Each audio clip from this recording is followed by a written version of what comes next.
Oh, man. Double tap the screen, shut her live out. What we doing tonight, chat? What we doing tonight, chat? Double tap the screen, shut her live out, man. Call your auntie, uncle, and cousin. Tell them plug live. Out, man. What is we got? Fat Joe is in trouble, man. Joey crack. Lean back.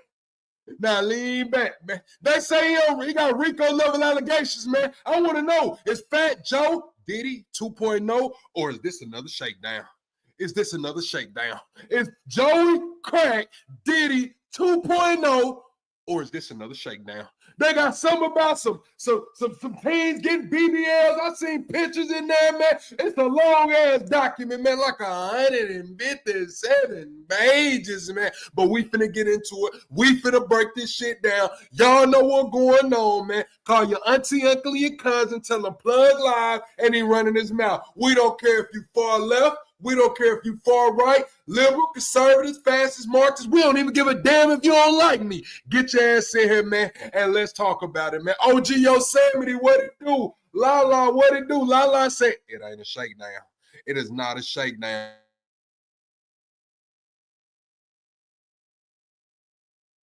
This ain't no shakedown. This ain't no shake. I think it might be a shakedown, OG Yosemite, but we finna find out. We finna get into the factuals. We finna see how much this guy's suing for. We finna see if this could lead to a Rico, man. I want to know, man. Penguin, what it do? Off the Line TV, what it do? Dad, what it do, man? Y'all know what time it is, man. Go on, cue up that baby go, man. We in intro mode.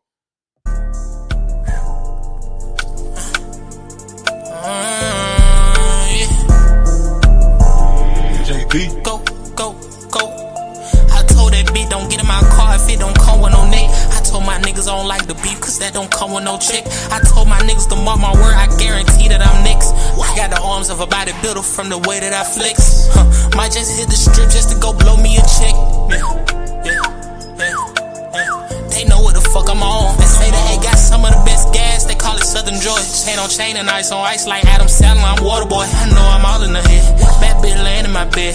Wait till I give her a spread. I'm a master with the head. Don't let these social fool you, these niggas broke. I know that they ain't bought it. Ain't got no car but talking shit. Okay, then little walkie talkie. I told that bitch to come home. I ain't got time for no bitch that's healing. Puff the blood, she called me daddy. And I'm screaming out no D. I'ma make sure that she come. I'ma fuck her good with my tongue. I know the night is still young. So baby, let's get it in. I know just how she like it. Tonight she spicy, she added a friend. They ain't identical, but they fuck alike. So in the bed, I call them twin. I call them twin. I call them twin. Bitch and shoot a shoot. 1 + 1 = 2. What you tryna do? Go back for back, check a swoop for swoop. Either way it go, I'm on. Either way it go, I'm gone. Brody them just got like 100 on 'em and they tryna get 'em gone. What you call it, Jet Wet? What's the name? And he put it in his song. Brody them got the purest powder, it's pink. You know this shit is strong. No Diddy. I'm the type of nigga that turn my bitch up in each city. Brody cut out, we sellin' brain, we hit the gritty. I'm feeling like a baby, I'm tryna get that milk up out them titties. It's no question who young and the latest. If you want your bitch, then when she talking, hear her. If I want the bitch, I'm going Pittsburgh, still her. I keep some on the side, I don't have trust in just the main bitch. Suck me up while I'm driving like damn, I'll die by this lane switch. She a different type of freak, so we ain't never got to tussle. Throw it back like Miss London and sum me up like be hustle. Oh, man. Double tap the screen, shut her live out. What we doing tonight, chat? Y'all see it, man. We got Joey Crack, man. They talking about he done got a 15 BBL. Now, hey, man, I'm not here to point no fingers and call nobody out, but we know. We know what's going on, man. We got a lot of people involved. Look at that. Look how he's smiling at Diddy, man. We finna get into it, chat. We finna get into it, man. I got the documents, the devil's in the details, and we finna get into it, man. Let's start right here. We finna start right at the nitty-gritty. We finna start right at the nitty-gritty. They talking about it was voyeurism going on, exhibitionism going on. They talking about Fat Joe wanted to see people get fucked, allegedly. I wasn't even supposed to be cussing this early. He wanted to see people get it on, man. They said this dude is claiming that he was forced in the acts over 4,000 times, man. Now lean back. We finna find out, man. Double tap the screen, shut a live out, call your auntie, uncle, and your cousin, tell them plug live. and he running his mouth. What up, Top Cat? What up, Top Cat? Let me pull up the documents, man. It says, forced sexual allegations under duress and surveillance beyond coerced sexual acts. Defendant Cartagena forced plaintiff in the repeated acts of public exhibitionism designed to degrade and exert control under the guise of loyalty tests and group bonding rituals. Group bonding rituals? Group bonding rituals? Hold on, Chad. Let's keep going.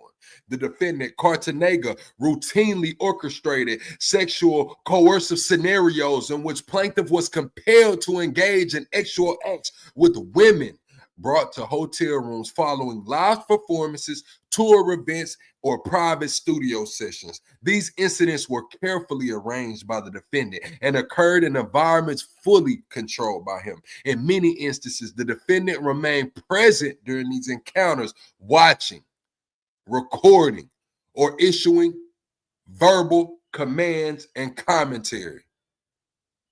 On one occasion in Miami, after a concert, the defendant woman brought a woman back to his hotel suite. He then ordered the plaintiff to sleep with her in front of the group, insisting the bathroom doors stay open and shouting, "Get your dick hard, TA." So they saying that he's out there yelling at him to get his dick hard. It's crazy, man. It's crazy. Members of the enterprise, including JB and Pistol Pete Torres, stood in the room watching and laughing, with one individual remarking, "Yo, Joe, I'm not about to stand here and watch this nigga's dick." Plaintiff did not participate willingly. His compliance was driven by the credible and persistent threat of retaliation, including the loss of income, removal from the tour, or public humiliation. When the plaintiff attempted to resist or assert boundaries, the defendant swiftly retaliated. The plaintiff's pay was withheld. His travel plans were abruptly canceled, or he was threatened with abandonment in foreign countries without access to money, shelter, or safe passage home. These tactics were designed to instill fear and reinforce the defendant's total control over the plaintiff's body and behavior. Roc Nation, which assumed management for the defendant's affairs in 2017, either knew or should have known of these repeated high-profile incidents. The events took place at branded venues, involved staff under Roc Nation supervision, and were discussed openly in touring circles. They said they wasn't even hiding this shit, chat. They wasn't even hiding it, chat. Despite this, Roc Nation took no disciplinary action, performed no internal audits, and continued to collect commissions, royalties, and brand equity derived from the defendant's public persona, built in part on the backs of individuals like the plaintiff, who were sexually humiliated into submission. So they coming at Roc Nation and they coming at Fat Joe. Roc Nation and Fat Joe is who they coming at with. Now they saying Roc Nation should have knew what was going on. Oh, here you go, chat. This might really be turning out to be a Rico, bro. They really might be trying to get Fat Joe for a Rico, bro. Like, I'm reading this shit ahead, bro. Like, it says this: these acts further constitute violations under the Trafficking Victims Protection Act, conspiracy to deprive civil rights, and multiple provisions of New York and Florida sexual abuse statutes. They also serve as racketeering predicates under 18 USC 1961 1B, representing a pattern of sexual exploitation used by the Cartagena enterprise to exert control and retaliate against non-compliance. They putting it in the civil suit. They putting it in the civil suit that they ready to go for a RICO charge. The plaintiff suffered severe psychological damage from these episodes, including suicidal ideation, disassociation, and complex trauma. He continues to receive treatment for post-traumatic symptoms and lives in constant fear of retaliation. The deliberate orchestration of these acts, paired with the enterprise-wide complicity, retaliation for resistance, and ongoing threats, reinforces the notion that these were not one-off abuses, but integral to the culture and functioning of the enterprise. Each episode of forced sexual performance, humiliation, or public coercion constitutes a separate predicate under the TVP and Rico, entitling the plaintiff to compensatory, punitive, and injunctive relief. The pattern described herein mirrors established sex trafficking prosecutions where coercion, fraud, and power dynamics were used to extract sexual compliance and suppress whistleblowing. The defendant Cartanega's actions violated not only federal and criminal statutes, but fundamental human decency. His conduct rendered the plaintiff a victim of commercial sexual exploitation by coercion, a core violation of the TVPA and a cornerstone of the Cartanega Enterprises power structure. Oh yeah, they setting them up. They setting it up, man. I don't think this would just be a civil suit. Not with the way they word this, man. I think they might try to take this. Press 1, chat, if y'all think they might try to take this all the way. Big Niche, what it do? That's him. What it do? Lala Top Cat, what it do? Yeah, I think they might be ready to take this all the way, chat. All right, it says the defendant's pattern and practice for trafficking-like conduct. Defendant Cartanega's conduct toward the plaintiff was not an isolated deviation, but part of a broader, deliberate pattern of abusive control. Upon information and belief, the defendant has employed similar coercive tactics to dominate and exploit other subordinate artists, staff, and creative collaborators within his circle. These tactics include financial isolation, deprivation of basic resources, manipulation of travel and lodge arrangements, a systemic extraction of unpaid creative labor, and in some cases, coerced sexual compliance arranged or demanded for the defendant's gratification or public image management. All right, let's get into it, man. The defendant, Cartanega, and his senior associates regularly use phrases and terms that function as internal codes to the direct violence, sexual coercion, intimidation, and other illicit conduct. This included the Dern, that's Fat Joe or Fat Guy. The Don, that's Fat Joe. Bianches, targeted females referred to as bitches. Payoffs, coerced or violent sexual acts. Cowpea, physical assault or slap. Cooling, rectum or anus. Ketchup, stabbing or slashing. Matorin, kill them or him. Theory, baby mother, wife, or girlfriend. Corping, to place a victim in a casket. These terms are used in text messages, in-person conversation, studio banner, and back-channel communications to direct enforcers, silence dissenters, and coordinate enterprise activities across geographic locations. The coded language is essential to maintaining the structure's secrecy while allowing the most extreme forms of coercion and violence to be ordered and executed without exposing the enterprise to immediate scrutiny. This internal election not only reflects the deliberate concealment of criminal activity, but further establishes the organized hierarchy and methodical nature of the enterprise's operations. Double tap the screen, shut a live out. Let's get some people in here. Double tap the screen, shut a live out, man. They are bringing the industry down. Press one if y'all believe Cat Williams. Press 2 if y'all do not believe Cat Williams still. Let me fire up this allegedly, man. Let me fire up this allegedly while y'all double tap that screen and get some people in here. It says, the defendant's penance for exploitation was not limited to artists and collaborators. Throughout his time working for the defendant, the plaintiff personally witnessed the defendant engage in sexual relations with children who were 15 and 16 years old. There go them kids, man. They saying that Joey Crack was messing with teens, man. Now here you go. Everybody talking about what's up with all these celebrities getting exposed. Where's the KIDS? Where's the KIDS? Well, this man right here is saying that Joey Crack was messing. What did it say? The plaintiff personally witnessed the defendant engage in sexual relations with children who were 15 and 16 years old. So they not sugarcoating this shit. And this guy, Terrence, has his name on this lawsuit. So he is saying that he was around. So should he be held accountable too, chat? Why the fuck did it take so long, chat? Why the fuck it take so long? How long did he know that Fat Joe was fucking on them kids? Huh? How long did he know, allegedly, Fat Joe was fucking on them kids? You want to come out here and say he was fucking them? How long did you know? Y'all think he finna go for immunity too? Because he said he witnessed it. Does that not make him complicit? Does that not make him complicit? If he witnessed it, is he complicit or not, chat?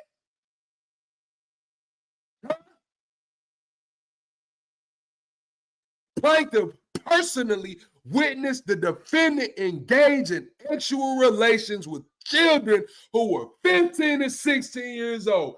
Is he complicit? He watched them. What do you mean you watched them engage? Was that voyeurism? Was that exhibitionism? Was you just sitting there watching while this was going on? Was you playing with yourself? Was you recording it? Was you on the phone? What was going on? Let me check the comments. I know y'all here. We just now getting 16, 17 minutes in. Double tap the screen, shut the live out. What the hell is going on? Minor, don't want. Here go the first minor they talking about, chat. Minor, don't want. Was a 16-year-old Dominican girl residing in New York. In exchange for cash, clothing, and payment of her cell phone bill. So listen, chat. If they got Joey Crack paying for this girl's cell phone bill, and they can prove that he was paying for this girl's cell phone bill on top of these claims and shit, man, Joey Crack might be finished. Joey Crack might be finished. It says in exchange for cash, clothing, and the payment of her cell phone bill. The defense, hold on, chat. Double tap the screen, shut the live out. Here we go. This shit getting a little graphic, chat. I'm not gonna lie. Bear with me, chat. Press 1 if y'all in here rocking with me. This shit finna get a little graphic, chat.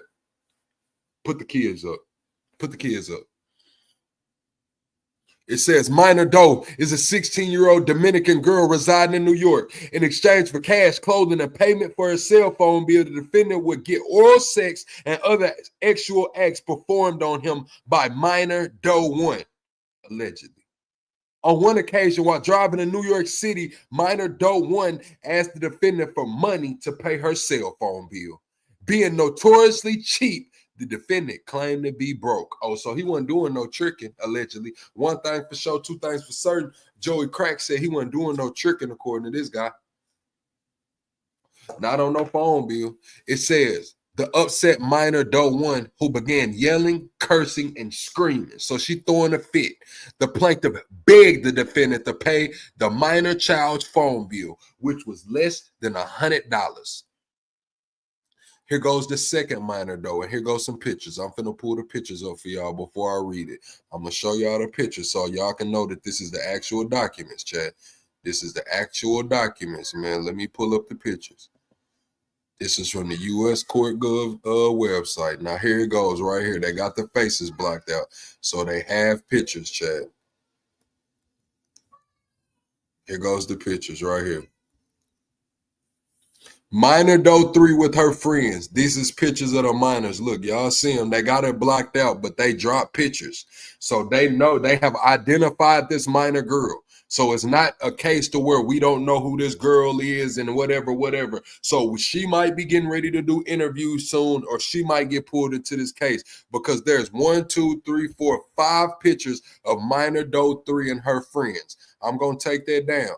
I'm going to take it down. I'm going to put the picture back up that I had. I just want y'all to know that I'm reading from the actual documents here. You know what I'm saying? This is the actual documents, and they do have pictures. It says minor doe with her friends from high school the same time she was being trafficked by the defendant.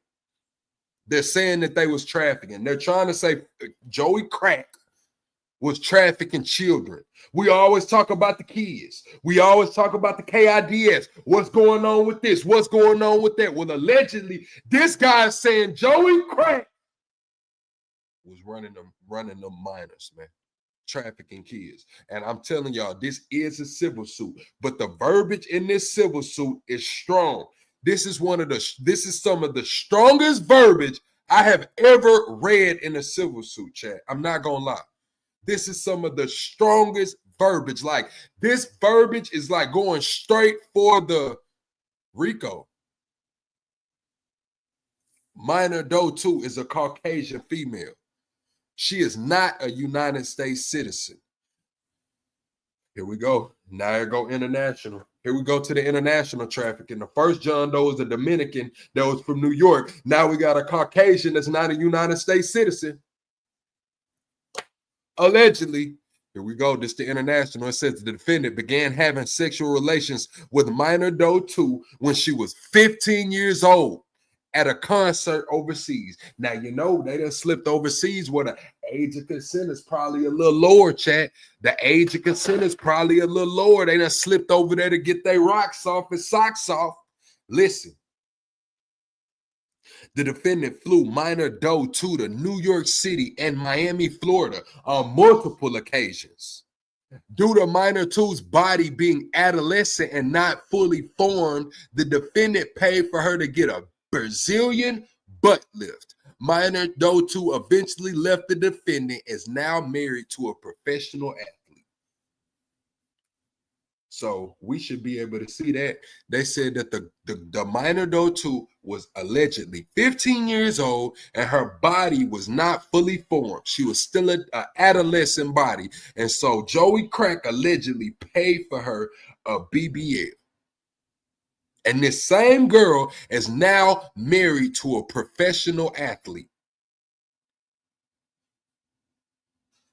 Minor doe 3. This is the one they have pictures of. The one that they said was being trafficked. This is the one they have the pictures of. Minor doe 3 is a Latino female who met the defendant when she was 15 years old, turning 16. I need everybody to double tap the screen and shut the live out, man. Double tap the screen. We need to get the likes up. Get the likes up. Get the likes up. I'm sitting here reading this document, man. It's 157 pages. I need some more likes, comments, or something, man. Drop some plugs, some flames, some likes, shut the live. Do something, man. Don't sit on your damn hands in this bitch. It says, according to plaintiff, the defendant was in love with minor doe 3. He even contemplated leaving his wife. The defendant paid all minor doe 3's bills and even took her on overseas trips, overseas to his tour stops. He brought her to Florida and would put her up in a condo he rented a few blocks away from the house with his wife. So they said that Joey Crack loved this one. He loved her. Hey, man, he was bringing her to Florida, put her up in a condo a couple blocks away from, you know, a little turn left, turn right, you know what I mean? And you right there. Yeah. Right around the corner. Can't shit where he sleep. Y'all say Diddy snitching? Press 1 if y'all think Diddy snitching. Press 2 if this ain't got shit to do with Diddy, in your opinion. Here it go. Here it go, chat. This the big shit right here, chat. In a recorded conversation, minor doe 3 and her 15-year-old cousin describe in detail to the plaintiff how inappropriate it was for the defendant, who was in his late 30s at the time, to be fawning over children. So they saying that Joey Crack was damn near 40 in his late 30s, fawning over children. According to this lawsuit, he is innocent until proven guilty. Innocent until proven guilty, chat. All right, it says the defendant sees no shame in his depravity towards children. Defendant Cartanega has demonstrated a lack of remorse or discretion regarding his predatory behavior rather than conceal his action, he has on multiple occasions alluded to or openly referenced sexual inappropriate conduct in his public persona and artistic output. In the song titled She My Mama, the defendant delivers lyrics when considered the context reflect an unhealthy and troubling fixation on underage individuals. The context of the song is explicit, suggestive, and disturbingly detailed. The defendant uses it to normalize, romanticize, or even boast about behavior that aligns with the patterns of coercion and exploitation described throughout this complaint. They trying to bring his lyrics into it, chat. They trying to bring the rap lyrics. How many of y'all done heard the song She's My Mama? Press 1 if you heard the song She's My Mama. You talking about this happened 15 years ago. How old is Fat Joe? He ain't that damn old. Fat Joe in his 50s. How old is Fat Joe? Fat Joe, 54 years old. So, yeah, this happened about 15 years ago. Yeah, this happened about 15 years ago. It don't matter if he pay him or not. Y'all talking about he better pay him. It don't matter if he pay him or not. With the way this lawsuit read, he might want to save that money for the feds. Hell, he might want to save that money for the feds. The defendant sees no shame in his here it goes. The plaintiff asserts that these lyrical references are not fictionalized or abstract, but form a part of a larger pattern in which the defendant, Cartanega, uses his platform and music to project, excuse, and reinforce the abuse of power and boundary violations that have marked his conduct toward the plaintiff and others under his influence. Double tap the screen, shut a live out. We 30 minutes in, man. 30 minutes in. Double tapping the screen is how you support the channel. Press 1 if y'all think Fat Joe is guilty. Press 2 if you do not think Fat Joe is guilty. We are 22 subscribers away from the next sub goal. 22 subscribers away from the next sub goal. Here we go. Back into the lawsuit. Here goes the lyrics. This is the lyrics that she said. Oh my God, bro. What, Fat Joe? You said this in a song? This is bad, chat. Oh my God. Fat Joe said this shit in a song, chat. Press 1 if y'all knew about this song. She's My Mama. I'm reading the lyrics ahead, chat. It says, now, she was only 16. I had to nurture that, give her some growth, waited till I touched the cat. She was going to have to work if she was going to get ahead. Then she drove me berserk when she gave me some head. She told me she learned that from porno flicks. I said, Mommy, stop talking. Just suck on this dick. I ain't say her name yet, so let she say nothing. Now watch me turn this nothing into something. Get it? Mommy, get in that kitchen. This is freebase. Just cook it till it's hard. Then cut it in ace. Take the trip cross town to see True. Just get the money. Don't listen. That nigga think he cute. See all this money we got, we going shopping. Louis Vuitton and Gucci, we get it popping. We hit the club on some Clicko shit. See the respect that you get from just being my bitch. Now look at them, they sick, they won't be in your shoes. That's the game that I hit her with to leave her confused. I'm just using her for paper. She want a man, I'm about to see my other bitch, but she understands. Oh my God, bro. This shit right here might have just cooked this nigga, chat. Press 1 if y'all wanted me to read that shit again, bro. What? Press 1 if y'all think these lyrics are damning. Damning. It starts off saying, now she was only 16. Now she was only 16. I had to nurture that, give her some growth. Waited till I touched the cat. She was gonna have to work if she was gonna get ahead. Then she drove me berserk when she gave me some head. She told me that she learned that from the porno flicks. I said, mommy, stop talking and suck on this dick. I ain't say her name yet, so let's say she nothing. Now watch me turn this nothing into something.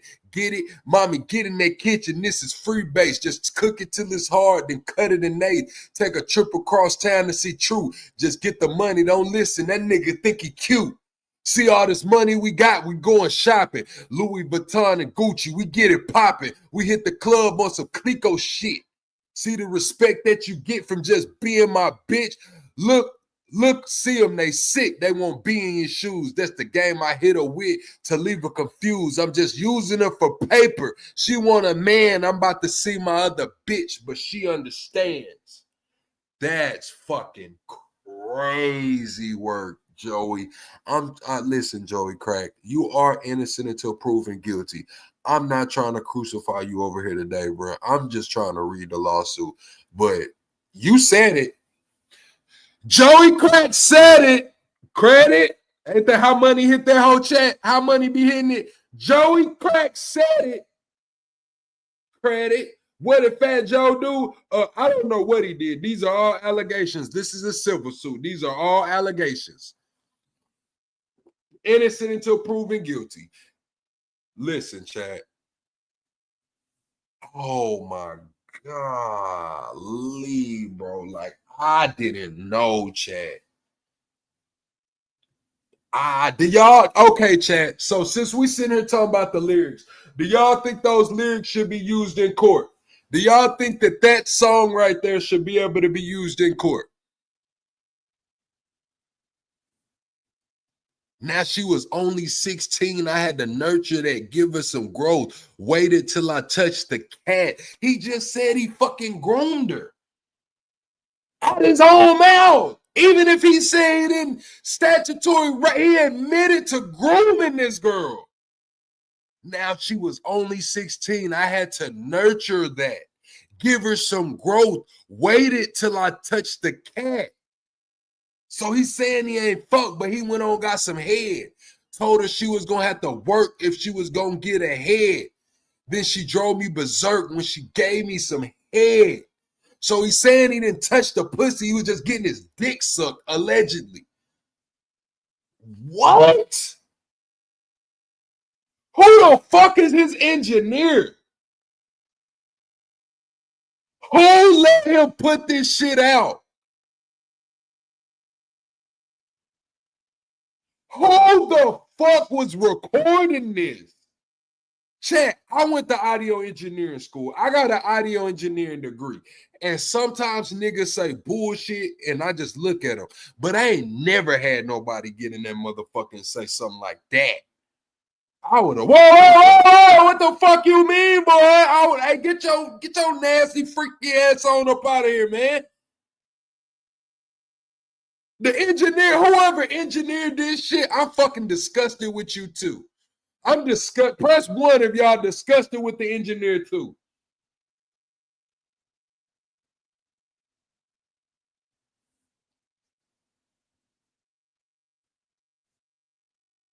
Oh, so he never had sex with her. Sounds familiar. He said he got some head in the lyrics. It says, based on information and belief, She's My Mama was written about M-Do-3, who confirms engaging in many of the acts outlined in the lyrics above. So they saying that the girl, Doe number 3, the minor, the one that they're alleging that Joe trafficked, they're saying that she confirms.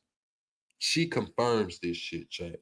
She's not the one who brought the lawsuit forward. A man brought this lawsuit forward, but he's saying that Doe 3, the one that's 16, the one that he rapped about and said she was 16 years old, I had to nurture that. He's saying that she will confirm this. She will confirm this. This shit is crazy, Corey World. Double tap the screen, shut the live out, man. Oh shit, my laptop wasn't charging. Is my laptop charging now, chat? Okay, we charging. Y'all know I got the new laptop. Everybody, double tap the screen, man. Share this live out to somebody that you know that would be want to hear me yelling and run my mouth. Double tap the screen. That is how you support the channel. Double tapping the screen and sharing the live, dropping some comments. Now, I need to know, y'all, do y'all think Fat Joe is guilty? Yes or no? Yes if you think he's guilty. No if you do not think he's guilty, or need more if you need more information. Yes, no, or need more should be the only answers. Yes, no, or do you need more information? Is Fat Joe guilty? Yeah, they said Joe made a song about it. It says, furthermore, M3 was required to hold jewelry, drugs, and other questionable items that are illegal to be in a child's possession when she traveled with the defendant. The defendant's transportation and sexual intercourse with these minors constitute violations of the following: New York, Florida, and federal laws. New York, sex trafficking as defined in paragraph A and B of subdivision 5 of the 20334, sex trafficking of a child defined as in 230.34a, grape in the third degree is defined in penal law 132.5. Oh my God. The defendant, Joe, covers up Andre Dre, Christopher Lawton from Cool and Dre's statutory rape of K. Rose. And now listen, chat. Look at what they got in the lawsuit, chat. I'm finna pull up the pictures again so y'all can see that I'm reading this off the real lawsuit. This was from the New York courts. Look, who is that, chat? Who they done put the pictures of in the lawsuit, chat? Who is that? Who is that on that boat, chat? Who is that? French Montana? Joey Crack? Diddy? And we the best! They got all their ass in this lawsuit. All of them pictured here. I don't know who that is. Is that Nav? I don't know who that is, chat. Is that Nav?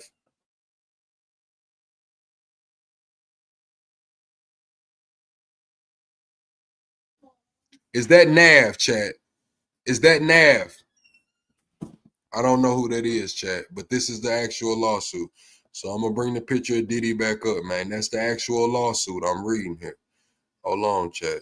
This shit is crazy. This shit is crazy, chat. They got the pictures of Fat Joe, DJ Khaled, I believe that's Nav, Joey Crack, and Diddy. This shit is getting diabolical, chat. It says, hold on, let me zoom back out. I'm not on the Mac no more. Andre Dre, Christopher Linden, the defendant, Sean Kearns, currently federal inmate, and DJ Khaled. That's in the picture. K. Rose was a 15-year-old singer signed to Epidemic Records, a label owned by Andre Dre Christopher Line. From the beginning of the relationship, Dre began grooming K. Rose and starting to have sexual encounters with the child in the studio after her parents dropped her off to record. The statutory rape of K. Rose lasted for close to a year. They said her parents was dropping her off. Parents was dropping her off to get essay, man. Check on them kids, man. Don't be leaving your kids with everybody, man. I'm tired of hearing this shit. I'm tired of hearing this shit. Damn. Chad, I'm tired of hearing this shit. Protect them kids, man. Protect them kids, man. Fuck. According to the plaintiff, one night the defendant walked into the studio and Dre was screaming, "I'm going to jail, Joe. I'm going." They, K. Rose's parents, found out I was dealing with K. Rose. According to the plaintiff, Rose's parents threatened to lock Dre up. The defendant kept saying, "Calm down. I'm going to take care of it." Based on information or belief, the defendant used his burner phones to send K. Rose's parents a message. K. Rose's career fizzled out. She was rarely heard from again.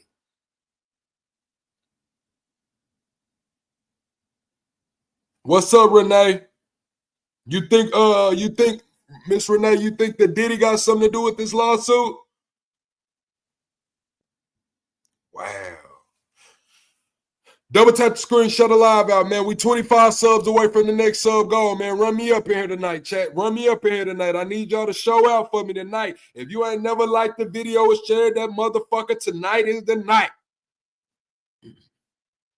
Following the plaintiff's efforts to disclose the coercive, fraudulent, and abusive operation of the defendant Cartanega and the criminal enterprise he leads, senior members of the Cartanega enterprise launched a calculated and premeditated campaign of retaliation designed to intimidate, isolate, and silence the plaintiff. Their actions were derived by a fear that the plaintiff's disclosures would expose them to legal liability, public condemnation, and criminal prosecution.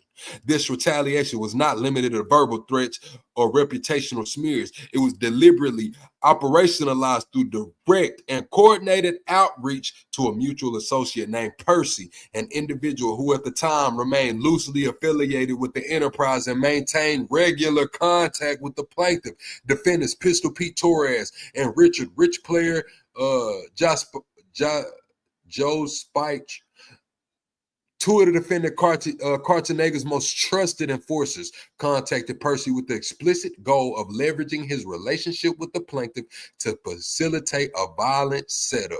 The defendant's agent saw Percy as a potential conduit to lure the plaintiff into a confrontation under false pretenses. The objective of the setup was clear: to deliver a violent reprisal, either a brutal physical assault or potential execution. The motive was equally clear: to punish the plaintiff for speaking out, to detour any further revelations that could damage the defendant Cartanega or implicate the enterprise in criminal wrongdoing. In a recorded conversation, the defendant Torres explicitly invoked loyalty to the defendant Cartanega, characterizing the plaintiff's truth-telling as unforgivable betrayal. Torres stated unequivocally that the plaintiff needs to get dealt with and urged Percy to arrange an in-person meeting under false pretenses. The planned violence was framed not as a personal dispute, but as a necessary act of internal discipline and enterprise protection. And here goes the call, chat. Here go the call. I called you to try to get his number, Percy. All right. I called him and he don't want you to have his number because he said you ain't been calling him. What you calling him for? Pistol Pete. No, that's fine. He all right. As long as he keep himself away and he don't come around the hood, because he can't come around the hood, it's all good. My loyalty to Joe. My thing is, if he violated Joe and you fuck with Joe, I would expect you think Percy's loyalty is to Joe. According to Joe, here go Percy. My loyalty don't got to be questions here. Never. Not one time. You went on the internet and violated Joe. Nobody pounded you out. What are you talking about? Pistol Pete. Nobody ever violated Joe. What are you talking about? Percy. Yes, you did. You went on the internet and violated Joe. You went on the internet and violated, hold on, it says, you went on the internet and violated Joe. You violated Khaled. You forgot? Did you forget Khaled? Yes, but I never violated Joe. You violated Joe too, bro. You violated Joe too. It was Khaled that I talked about. Don't do that. It was Khaled. I could do whatever I want, Purse. No, I'm telling you, you could do that with them, bro, but don't talk shit like that. No, I'm just telling you because I'm expecting your loyalty to be towards. My loyalty's not in question here, bro.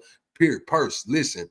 I'm only talking to you, Purse, because Joe was like, nah, that's crazy. Purse loyalty to me. Nah, give him a call. I'm just telling you because I respect. This is what I'm saying. As a fan base, I'm not trying to tell you, yo, do this, do that. You know what I'm saying? Yes, but you trying to tell me to line the nigga up. That don't even make sense. Bro, this sounds like The Young and the Restless. Y'all remember, chat, y'all remember on the radio, they used to read The Young and the Restless and shit? I'm feeling like the motherfuckers on the radio reading Young and the Restless. All right, back to it.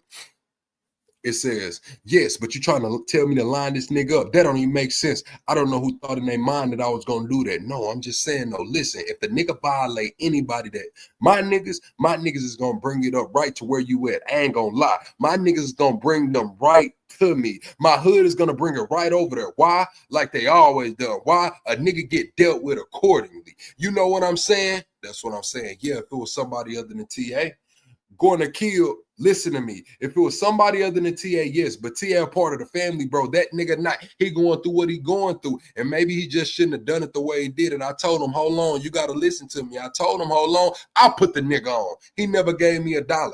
I let him fly. He didn't have $1 to give you. What you talking about? Nah, he had plenty, bro. He was getting paid thousands when he went overseas, bro. He lying. He wasn't getting paid no money. Yes, he was, bro. Yes, he was. You wasn't around. I was around. You wasn't around, Pete. Purse. I know Purse. You wasn't around, Pete. I was around. You wasn't around. Remember, you wasn't around. You wasn't here. You was in Miami, bro. So don't do that. Listen, when I'm asking you about my money, trust me, a lot of shit came up. Oh, no, we giving that nigga this amount of money, and I used to talk to TA.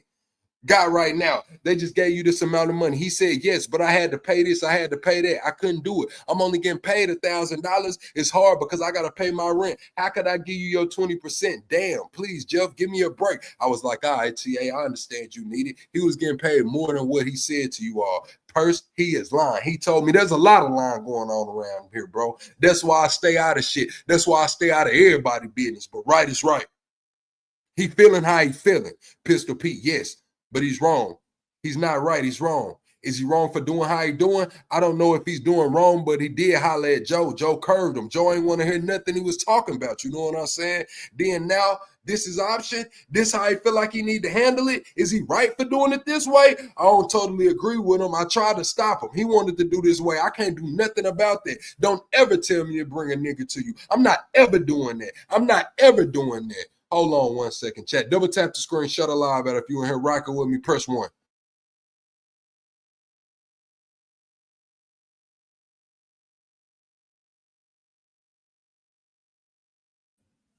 Straight up, chat. Double tap the screen and shut a live out. We right back here. It says, I don't totally agree with him. I tried. Hold on. It says, is he wrong for doing it? How he doing it? I don't know if he's wrong, but I did holler at Joe. Joe curved him. Joe ain't want to hear nothing he was talking about. You know what I'm saying? Then now, this is option. This how he feel he needs to handle it? Is he right for doing it that way? I don't totally agree with him. I tried to stop him. He wanted to do it this way. I can't do nothing about that. Don't ever tell me to bring a nigga to you. I ain't never doing that. I'm not ever doing that. No, I'm just saying, no, listen, I know I will if a nigga violate Percy and he around me. What? My nigga, you violating who? Oh no, get in the car, bro. You going to deal with Percy right now, buddy. Yes, but I don't give a fuck, nigga. I'm a real nigga from the trenches for real. I'm not gonna let them violate my nigga.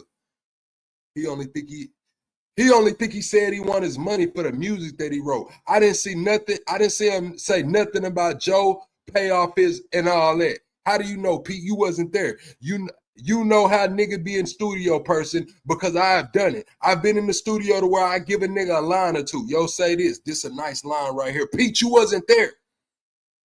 Pete, you wasn't there, so you can't talk on what you don't know. A lot of us wasn't there. I was there. What? You was there for one step? I was there every time. Not for that one time. I was there all the time. I was there all the time for the song, bro. Pete, no, you wasn't. You wasn't there. None of y'all was around. Technically, none of y'all was around.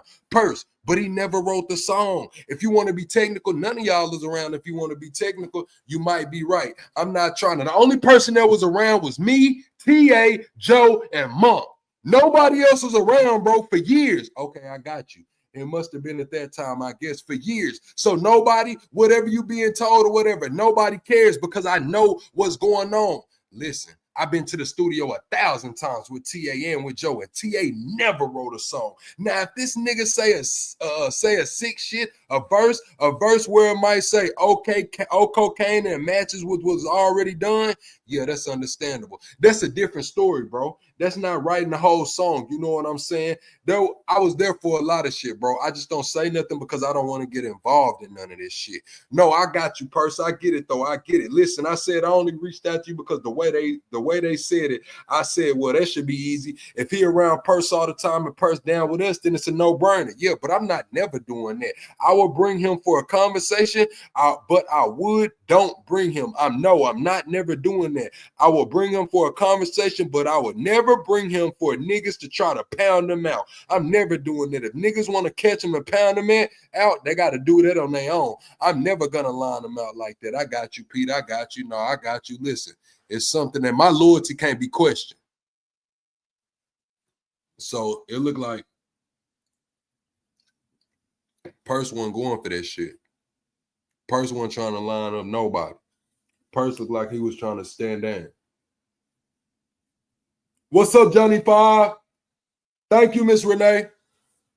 You know, I used to listen to Young and the Reckless on the radio on Power 92 when I was a little kid. You know, it'd be like, last time on this week's episode of the Young and the Restless. You know, Broadway Joe used to do that shit over there in Arkansas. On this week's episode of the Young and Restless. That's how I feel. Double tap the screen, shut a live out.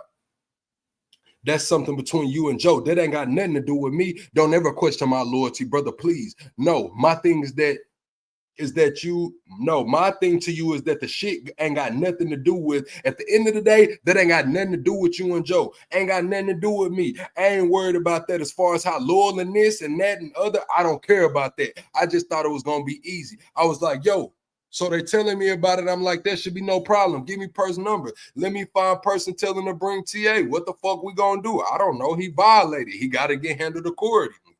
Nobody going to stab him up. My nigga, nobody pounded this nigga out yet. Cuban, damn. My nigga, nobody pounded out this nigga yet. Cuban links yet, bro. He's over there at Castle Hill all day. Nobody went over there to pound him out. Don't tell me nothing about Pierce. Now, Cuban links, I believe, is the nigga that ended up getting his face cut. I think he got $150 or something. This might have been the conversation that got Cuban link ass fucked off, chat. This might have been the conversation that got Cuban link ass fucked off. Cut the fuck up. Double tap the screen, shut a live out, man. What a like said, man. How many likes we got on the video? We ain't hit 100 like shit. It's crazy. Hold on, bro. If we ain't hit 100 like shit, it's disrespectful. Honestly, I'm not gonna lie, chat. That shit's disrespectful, bro. Straight up, that shit's disrespectful, bro. I'm not gonna lie, that's disrespectful. 68 likes is piss poor. I've been on this bitch for like 50 minutes straight reading, and it's crazy, bro. It's crazy. Y'all niggas disrespectful. It says, my nigga, nobody pounded out this nigga yet. Cuban links yet, bro. He's over there at Castle Hill all day. Nobody went over there and pounded him out.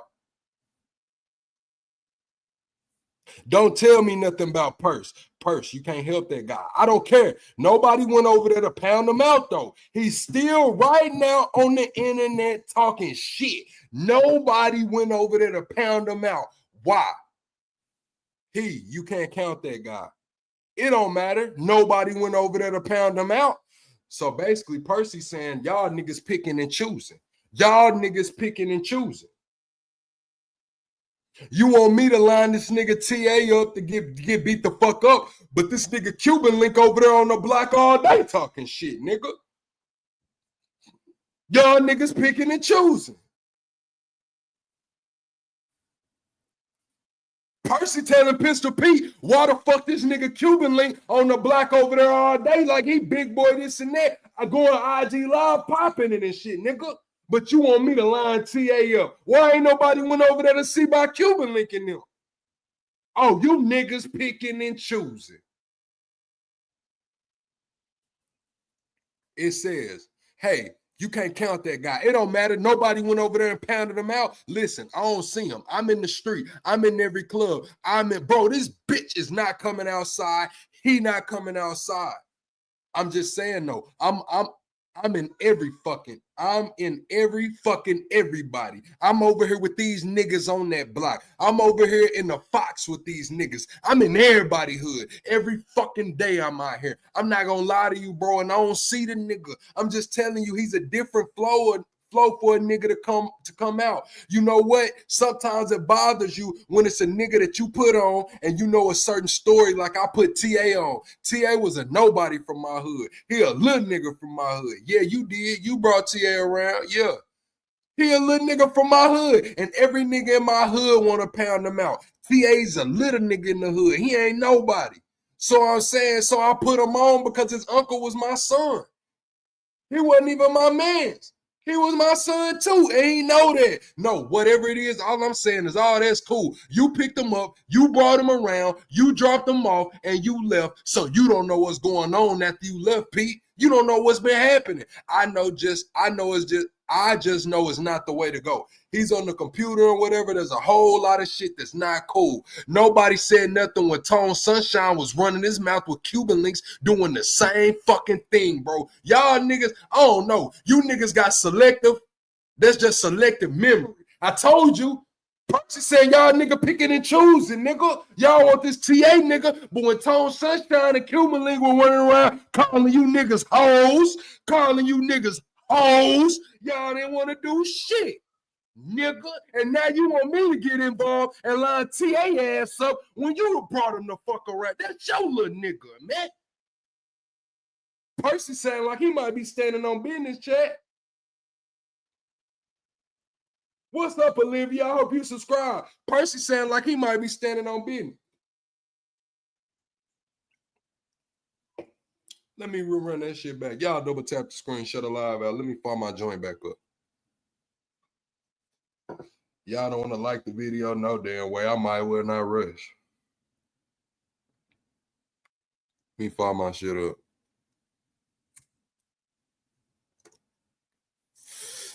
Thank you, Olivia. All right, it says, I just know it's not the way to go. He on the computer and whatever. It's a whole lot of shit that's not cool. Nobody said nothing when Tone Sunshine was running around with Cuban Links doing the same fucking thing, bro. Y'all niggas, I don't know. You niggas got selective. That's just selective memory. No, it ain't selective, though. It is selective, bro. It's selective. You got to know what's going on, though, Purse. The people is trying to, about the way, like, payoff shit, you know? You know what niggas worrying about? Niggas ain't worrying about no, niggas is just sweating everything. Niggas ain't even worried about him saying or writing all that shit. Joe not even pressed about that. What did he say, though? Is this new? So now the payoffs type shit, I think that's the bomb pussy. I think he's saying that Fat Joe, I think Pistol Peter's alleging that Fat Joe not even tripping on writing the lyrics and shit. He on that payoff shit. And when we go back up into the document, this page 37, when we go back up into the document right here, they said that payoff shit was right here. They say payoffs mean coerced or violent sexual acts. So that's what they're alleging that this payoff shit that they saying means. So when he says this right here,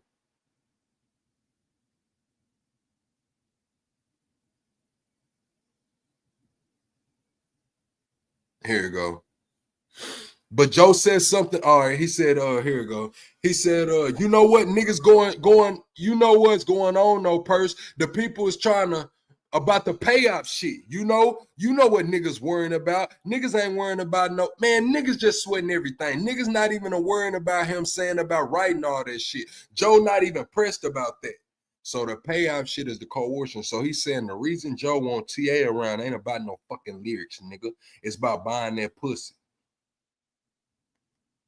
When did he say it, though? Is this new? He had told the dog, yes, bro, I'm going to tell you the truth, bro. Oh, no. I know when they spoke about it 6 months ago, 7, longer than that. I know they spoke last year sometime. Him and Joe was on the phone, and Joe had told, because I wasn't listening to the conversation, but Joe said something about he was going to talk about the payoffs and all that. But I know that's it. He ain't say nothing on the internet right now about that. No, he didn't. But this the reason Dern is going crazy because of that. Not because of their writing and all that shit. He doesn't care because that's not easy to prove. He's saying that the writing and shit's not easy to prove. He's saying the writing and shit's not easy to prove, but that payoff shit might be a little easier.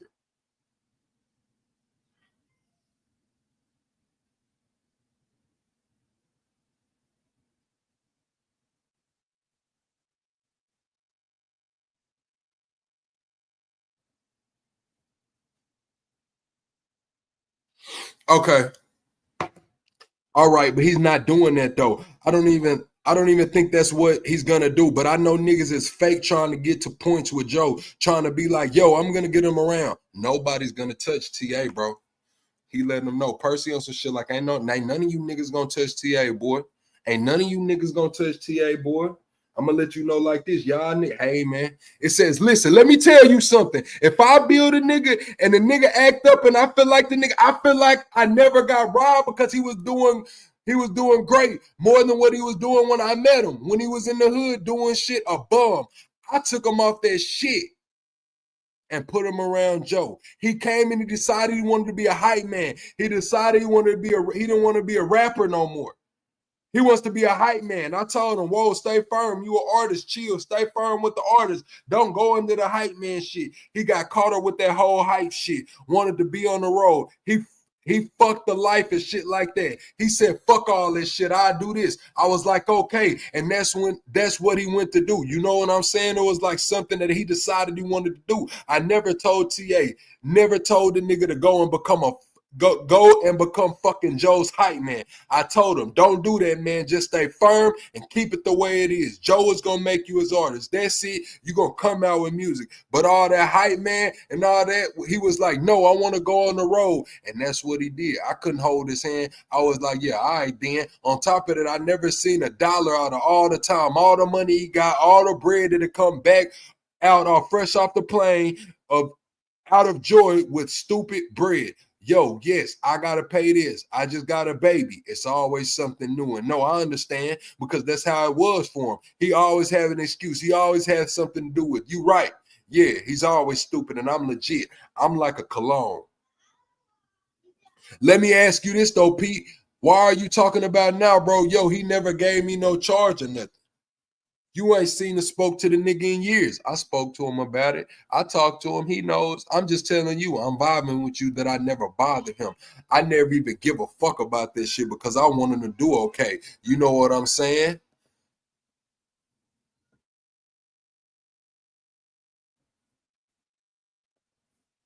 It's just like if I bring a nigga around.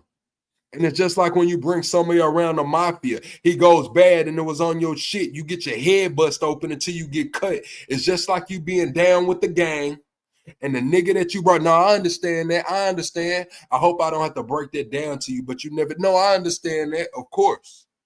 My thing is he's violating, bro. Can't do that, bro. What did he say to violate? He just said, well, just going on the internet doing that, bro. Just going on the internet violating, doing that anyway. Then, bro, you got to get pounded out too then. That's it. You got to get pounded out too. Now you joking, bro. Nah, I ain't joking. I'm dead ass. If Joe would have felt like because he went on the internet and said, yo, I need my money for the music that I wrote, then you got to get pounded out.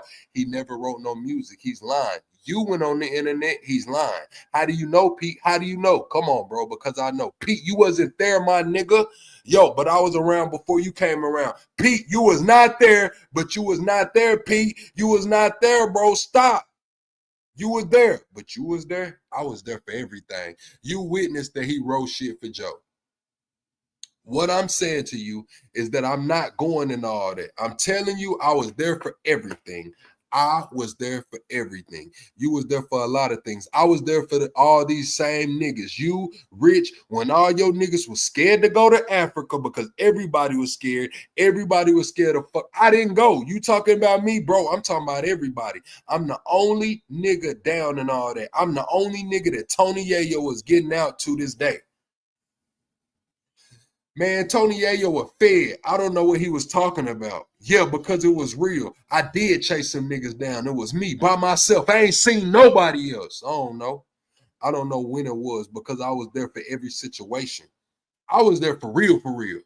I don't know when that was. Tony Yayo was screaming out because I did get into it with them niggas, and them niggas did run from me at the jewelry shop. I get off at the jewelry shop. Maybe they thought that because at that time your name was ringing some bells. I don't remember none of that, bro, and I was there. Maybe they thought because at the time your name was ringing some bells. I don't remember none of that, bro. I was there. Listen, you're not with me all the time. I got my own. That's a fact. Niggas. And me and my niggas, but trust me, Tony Yayo won't be screaming out no shit like that just from DP. He's saying this, he's saying TS, but you was at the same time, niggas knew you as being the face for TS. And as far as the Gooners was concerned, because niggas, we was beefing with them niggas. What is you talking about? We was beefing with them niggas. We came out with a song, we got it on the pop, we got it on and popping with the niggas. It was serious. It was hard with us too. Joe wasn't nowhere around. We was the ones in the street. We was the ones who had to go deal with running in the niggas at the club and the goons and this and that. Hey, you don't got to tell me shit. You kidding me? All the shit. We was in the streets for real with this dumb shit. That's here nor there. I'm not worried about that. I'm only calling because honestly speaking, with good face, it wasn't like I'm trying to make you feel some sort of way, Purse. You my bro. Nah, I feel you. But for you to even tell me to line them up, that's disrespect to me, my nigga.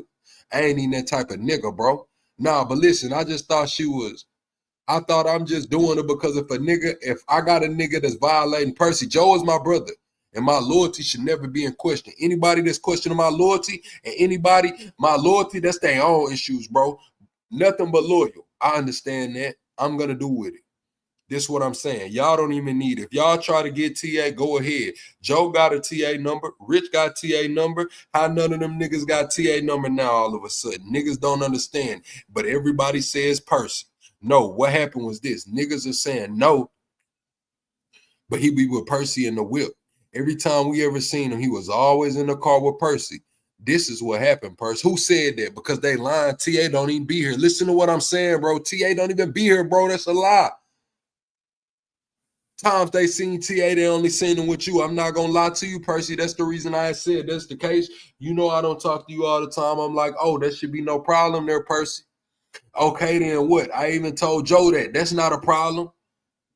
Then just reach out to Percy and let's resolve this shit. Because if he's around Percy, if he's around you, then it should be no problem. I'm telling myself, okay, well, oh yes. For any other niggas, of course, that's not an issue. Let's go. Let's do it. Come on, let's go. TA, I'm not doing that. Nah, I got you. Listen, I understand what you're saying. If y'all want to catch him when y'all can. I'm not doing that. Nah, I got you. Listen, it is what it is. I swear. I didn't try to call to make it seem like I'm over here, yo, nah, I called you in a nice, humblest way, respectfully. My bad you took it a different way, but I'm thinking to myself, if he's somebody that we looking for and they telling me, because I don't know, I'm only going according to what they telling me, Percy. They telling me he's leaving with Percy. I'm like, okay, let me just call Percy and tell Percy. Double tap the screen, shut a live out, man. Who all in here, man? Corey World, what it do? Jen, what it do? Jammer, what it do? Anthony Elliott, what good? Big Niche, hey girl. Isaac, what's up now? Who else in here? I love Trust God. What's up, La? You got them plain lays out. Miss Renee, straight up. You say Diddy rolling in the floor and semen. Disgusting. So this is a conversation between Fat Joe Entourage, Pistol Pete, and Percy that we reading right here. Y'all double tap the screen, shut the live out. We 1 hour into the live stream. We an hour and 6 minutes in. Let me get to the comments. Gemma said you ain't gotta wait a lifetime to expose. This is about 15 years later. Appreciate them plugs, Jim. Y'all drop some plugs in the chat for me, man. Press 1 if y'all think Fat Joe guilty. Press 2 if you do not think Fat Joe is guilty. Matter of fact, put a yes or a no. Yes if he's guilty. No if he's not guilty. Need more if you need more information. Need more. Need more if you need more information. Shut the live out, man. What the likes at? We there yet, man? We at 83 likes. Still disrespectful, bro. 83 likes is still disrespectful, bro. Can we get the likes up in here, man?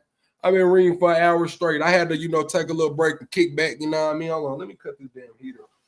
You know why that heater on anyway? Cut that motherfucker off, chat.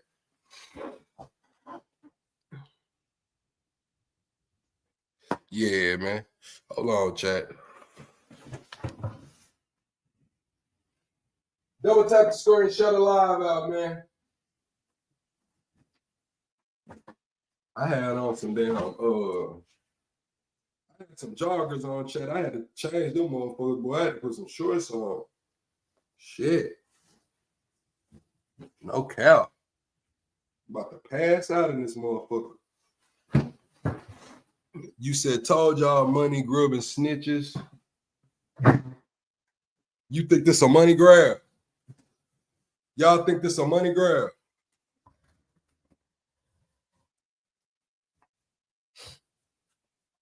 Press 1 if y'all think this a money grab.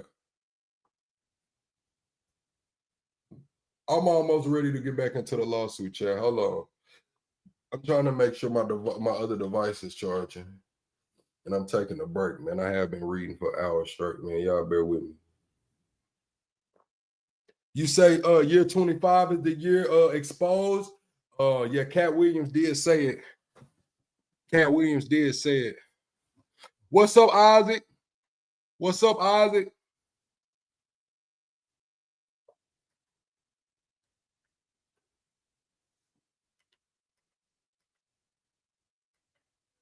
Appreciate that donation, Miss Renee.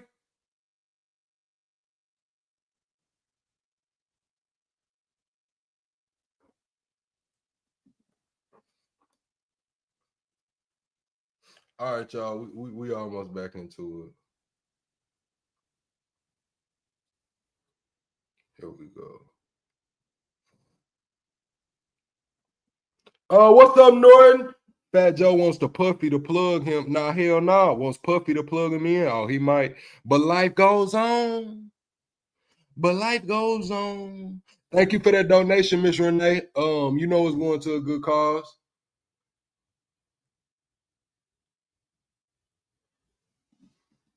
Thank you for that donation. All right, y'all. We almost into it. Hold on, chat.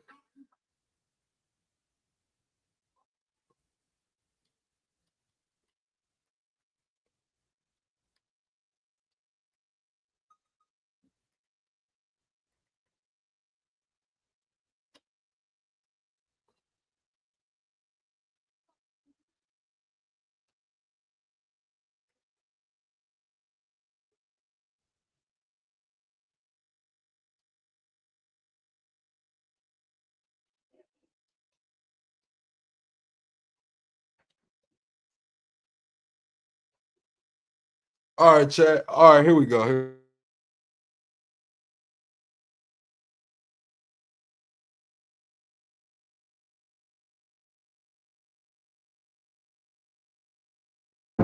All right, chat. I'm back. You say oil up ninjas? Yes.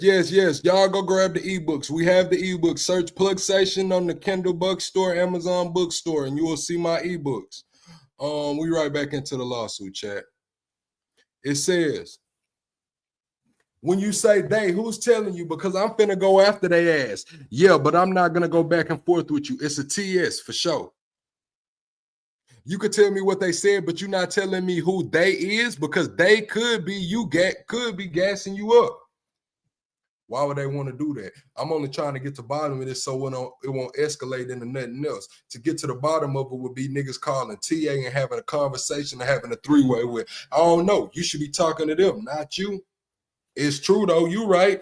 This shit has nothing to do with you. You know, the only reason I called you is because they said the last time we only seen him with Percy. And I'm thinking, okay, this me. Nobody ain't telling me this. I'm thinking, okay, that means he's around Percy all the time. So Percy should know. It should be no problem finding TA because he don't come around my neighborhood. He's not around the block because I'm in the hood every day, mostly. Every day I'm in the hood. Damn right I'm in the hood every day. Law for the week. Come on, man. Double tap the screen. Shut the live out. TA don't even live here, bro. Huh? TA don't even live here, bro. No, I understand. My thing is you. Man, yo, Percy, listen, like I said, it wasn't me trying to make you feel bad or disrespect you, my brother. You fan base. I was just thinking the way it was brought to me, oh, it's a simple phone call and it should be. I'm like, all right, let me call Percy. Let me call Percy and find out what Percy think. Now I feel you on that, but then loyalty, bro, that's the part of like, whoa, what you mean? I'm too loyal. I got you. My thing is you. All right, I'm gonna call Joe and Rich myself right now. Yeah, I think you should do that, man. So that I am. I'm gonna call him right now. Yeah, I think that's the best thing. All right, bro. So now Percy say he finna call Joe and Rich. So that was Pistol Pete and Percy's conversation. So now this is a separate recorded call. So was Percy recording these calls? Who was recording these calls? Why are these recorded calls popping up? Y'all double tap the screen, shut a live out. Why are these recorded calls popping up, chat? Somebody tells me why these recorded calls are popping up now. Who was recording the calls to keep?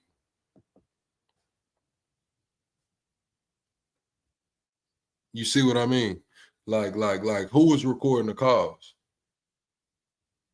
How did TA get the calls? It had to be Percy recording it.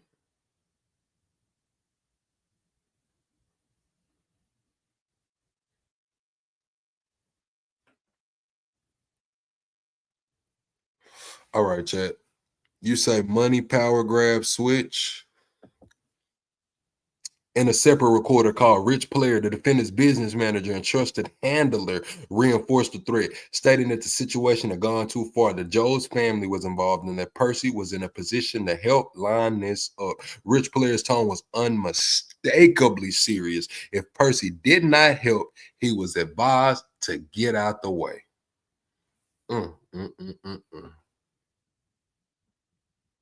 One moment, Chad.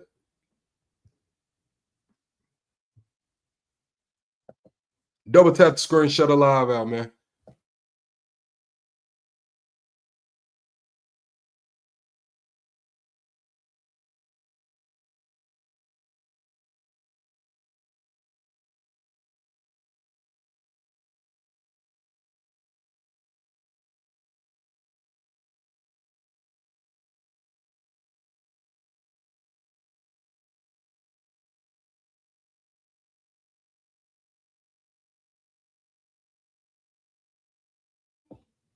All right, Chad, I'm back. I'm back.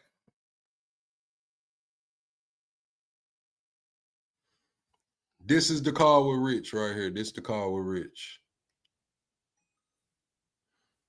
Oh, shit. It says, Percy. Hold on.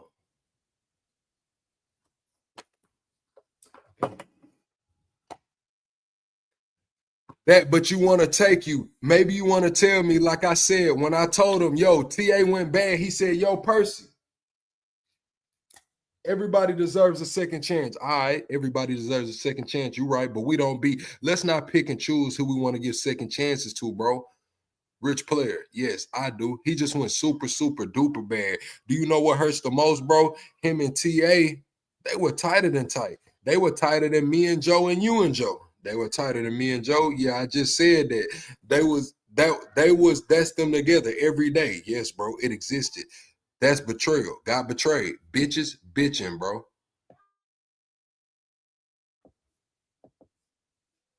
I get that part. I definitely get that part. Rich Player, this is different. It is different. That's why I be like, yo, I can't forget. We can't fix this. He went too far to fix this. My family is involved, bro. He said the niggas up old wounds with this. The niggas up old wounds with this. And then he's saying all these gladations about Boanches, about Boanches be sticking it in my cooling. So I guess the Boanches sticking it in my cooling means girl sticking it in his ass. So I guess they talking about getting pegged. I would have. Is that getting pegged, chat? Is that what they mean? Boanches sticking shit in my cooling. Boanches sticking shit in my cooling. I think that means bitches like pegging them. I think is that pegging, chat? Is that pegging, chat? Like what? What? That's crazy. It says, he goes, yo, bro, what are you trying to do to me? That's all fucked. It's a real. He don't even talk about it with me. I'm with the man every day. I try to understand all of that shit. All right, the shit, that one hurt. That one super duper hurt. He said the thing is that he feels, he goes, yo, I know Percy since kindergarten. I know Percy longer than any nigga in my crew, Rich. Percy was supposed to, as soon as he went super bad, then be like, yo, that's it. That nigga is dead. I gotta talk away from everybody. I said we already don't want to holler before in front of everybody. I said now we gotta talk one-on-one. No, I said I can't. I said that shit is gonna eat me up alive. No, because there's a lot being said. Percy, when I saw you over there, you was like, yo, you hurt me. I was like, no, Rich, that wasn't my intention. My intention wasn't to hurt you. My intention was to tell you the real, bro. I know who was there when niggas was supposed to be. Yo, Rich, I gotta take this call, bro. I'm gonna call you in a little while. Rich Player, all right, bro. All right. Percy, all right. These conversations established that members of the Cartanega enterprise acting in coordination and on behalf of defendant Cartanega conspired to commit a physical assault or murder and solicited the assistance in carrying out those acts. The defendant's Cartanega's failure to convince Percy to lure the plaintiff to a location to murder him frustrated the defendant Cartagena and caused him to take matters into his own hands.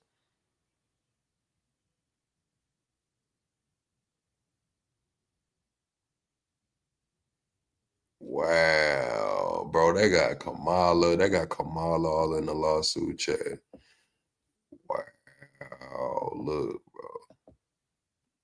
While actively campaigning for former Vice President Kamala Harris' presidential campaign, the defendant made direct threats to the plaintiff from his Instagram burner account, BITTGGG. So they saying that Fat Joe got a burner Instagram account and he was threatening dude while he was on the campaign trail for Kamala. They done brought Kamala in this shit, bro. Holy. They done brought Kamala in this shit. They say Fat Joe was threatening motherfuckers while he was on the campaign trail. Oh my God.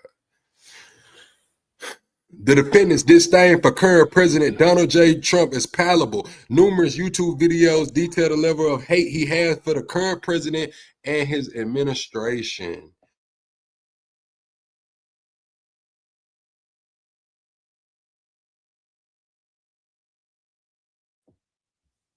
It's crazy. It says, "Where's your pride?" Fat Joe reminded Latino voters about lies and racist remarks from Donald Trump's 2024 campaign and past administration. Fat Joe tells Ari Melber, "We dropped the ball and voters must reflect on ourselves after Trump's election," signaling the American people eared in electing Donald Trump. All right, here you go. All right. This is the following Instagram message. The defendant brags about having connections to the White House. "I'm going all the way. Remember that? Do you know what I know? Yo, you are crazy. It's up. I got you. I own you, nigga. LOL. You think so? LOL, but I'm not. Let's see. Connections in the White House. Who the F are you? Some washed up bum? You're crazy." The defendant was not lying when he said he had connections in the White House, as evidenced by the one-on-one meeting he had with then Vice President Kamala Harris.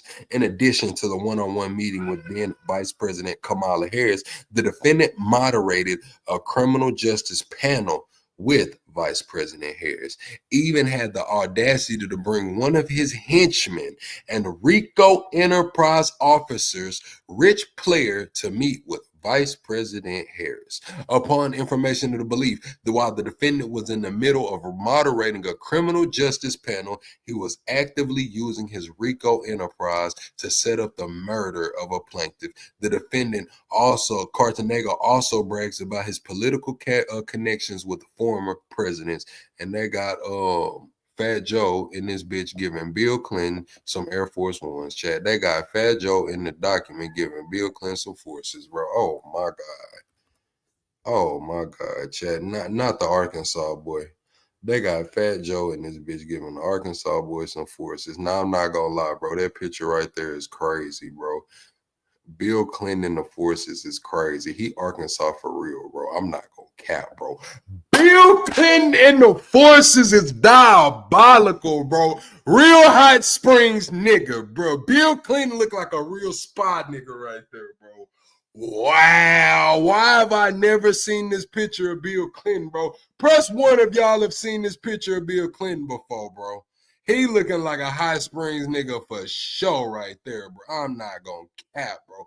Bill Clinton look like he's in the Hot Springs right now with them black and white forces. It looked like he ready to go to boot scooters, chat. It looked like he just left Oakland, man, the damn Derby, man. It looked like he might go to J&B and get a bottle of Douce tomorrow, chat. It looked like he just swung out on Central, stopped at the Sonic, and got one of those ocean waters to spike some vodka in it, man. Like, what?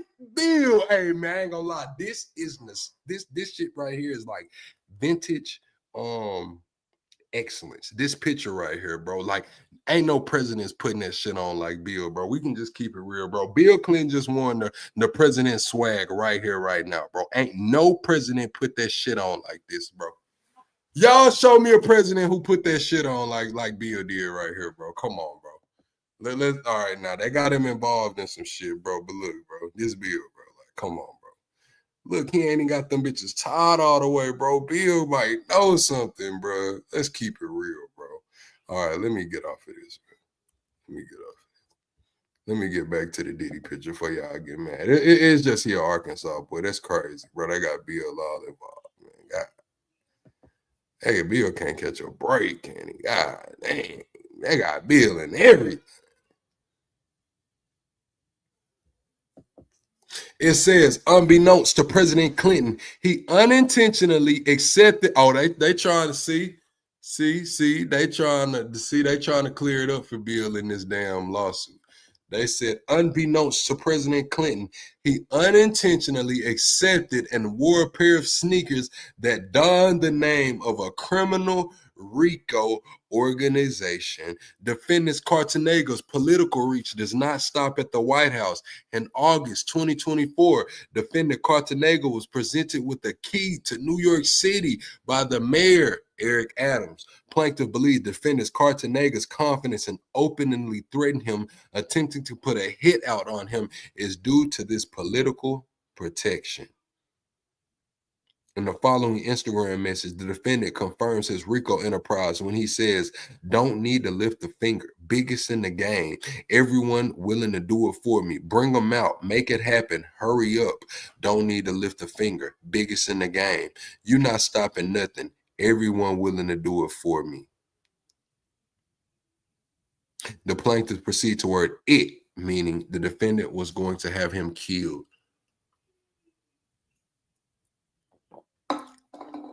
Y'all think Fat Joe really beefing with this nigga on Instagram through like a burner account through the messages? What's up, Kendra Bailey? What's up, Puzzles? What's up, Andre? Y'all double tap the screen, shut the live out. We 25 subs away from the next sub goal, man. We about 27 minutes from plug at the dark. We are 27 minutes from plug at the dark. Set your damn timers. Lock this shit in. We about 27 minutes from plug at the dark, man. What's up, Andre? Where my shit at, man? So how y'all thinking about this lawsuit so far, man? They got Kamala involved. They saying Fat Joe is throwing his political prowess around with Kamala. Got Bill Clinton wearing the terror squad forces, man, with the black suit on. How are y'all feeling about this, man? They saying Fat Joe was messing with all kind of 15, 16-year-olds, moved one girl around the corner from his crib where him and his wife stayed, allegedly put her up in a condo. Bought her a BBL. Ronnie Brown, this is a civil suit against Fat Joe, but they claiming everything he's doing is outlining a Rico. They trying to get Fat Joe for a Rico, bro. They trying to say he was trafficking kids. They trying to say he was putting out murder for hires. They trying to say he was taking advantage of his workers and running a criminal enterprise. They got recorded phone calls, actively sending people out to look for other people to put hits out on them. It's fucked up, man. Fat Joe case might be worse than Diddy's, bro. Fat Joe case might be worse than Diddy's, bro. It's crazy, bro. But he is innocent until proven guilty. We are not condemning him to guilt over here. We are saying he is innocent until proven guilty.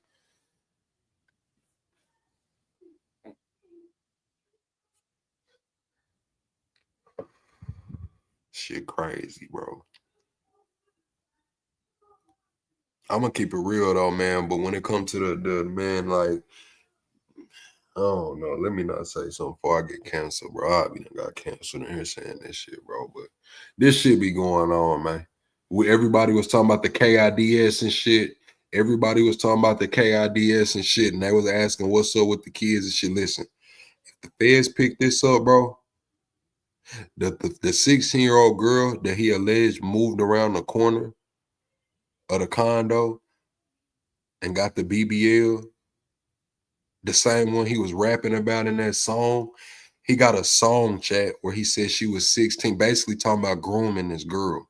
Talking about he didn't touch the cat till she was of age, but he got the head and he was nurturing her and teaching her to grow. He said that in a song. He said it out his mouth. And they done matched this shit up. They said this the girl that was 16 will confirm this. Will confirm this. So it's looking bad, bro. I'm not gonna lie, Chad. It's looking bad, bro. Like when I initially pulled up this lawsuit and I saw it was 157 pages, I was like, oh, it's some shit in that motherfucker. But I could never imagine. I could have never imagined the shit they got in here, bro. Like, what? Double tap the screen, shut a live out, man. We 25 subs away from the next sub goal. Put yes if you think Fat Joe is guilty. Put no if you don't think he's guilty. Let's see where y'all minds at. Yes if Fat Joe's guilty. No if he's not guilty. We 25 subs away from the next sub goal. Double tapping the screen is how you like the video. You said why civil? Where's the criminal charges? That's how it normally goes because most of the time when the civil case comes and the criminal case is ongoing at the same time, the criminal will take precedence. Like that's kind of what happened in the Karen Reed case. Like the civil case had already came, but they paused the civil case because they didn't want it to compromise the criminal case. They didn't want the Fifth Amendment to protect shit like that. So that's probably why they went on with the civil. They might pause the civil because this shit looking like they got Rico written all over it, bro. They got actual in the verbiage. Like they're saying Rico in the verbiage. Like they're saying he did this, this, and this is violating the Rico Act. This is violating the Human Child Trafficking Act. Like that's the verbiage that this civil suit has, bro. So like we know that they're referencing the Southern District of New York. They're referencing New York laws. They're referencing Florida laws. They're referencing federal laws. Like they are trying to fuck this man over.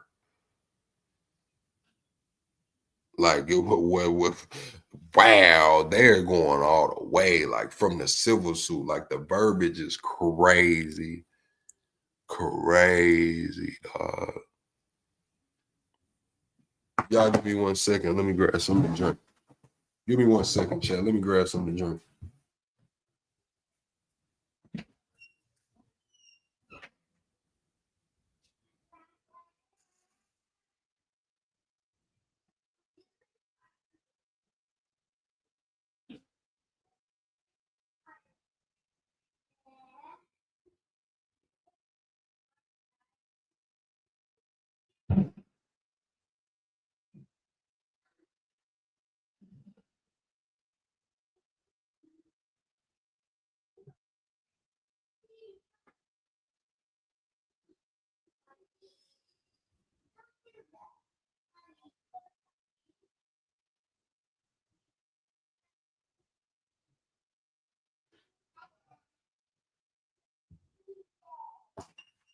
All right, chat. I'm back.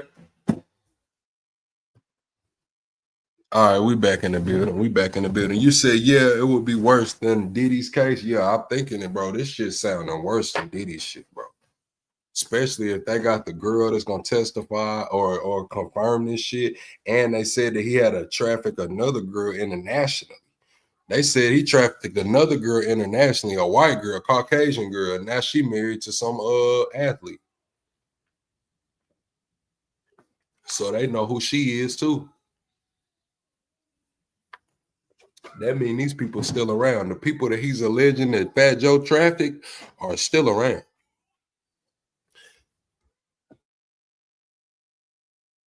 The people that they're alleging Fat Joe traffic is still around, chat.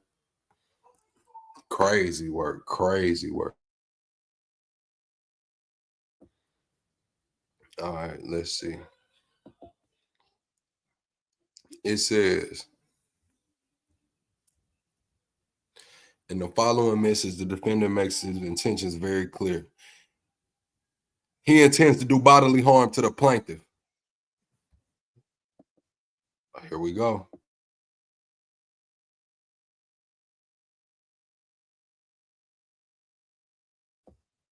Here we go. Double tap the screen, shut a live out. He intends to do bodily harm to the plaintiff. Nigga, you will get dragged. And two, he is warning the plaintiff to watch his back. Everyone is outside, and he has had ample opportunities to kill the plaintiff or have the plaintiff killed. But be very careful. We let you live. This is what TA is saying. Fuck out of here. I've been waiting. I guarantee it won't be how you think it's gonna go down. Nigga, please. How many times I watch you freeze Chiquita, nigga? Fat Joe responded, nigga, you will get dragged. The other niggas, TA said, you know what's up. Never all truth is gonna keep going and going. Fat Joe says, but be very careful. We let you live. TA says, I am. You want to see? Shoulda did right, homie. What you thought? I'm not scared of you niggas. Fat Joe allegedly says, don't you ever forget in your life. TA says, Percy ain't here. Fat Joe says, everyone is outside. TA says, me too. So the plaintiff perceived these messages to mean the defendant was going to have him killed and or physically harmed, and the plaintiff better watch his back. Wow. In the following Instagram message, the defendant took threats a step further by making an explicit threat to harm the plaintiff's family, the majority of whom lives in the Bronx, New York, when he asked, you love your family, right? TA says, you look sick, very sick. Keep watching, but you a part of it. Good or bad, I feel good about it. You not a don, nigga. Fat Joe says, you love your family, right? Wow, Chad.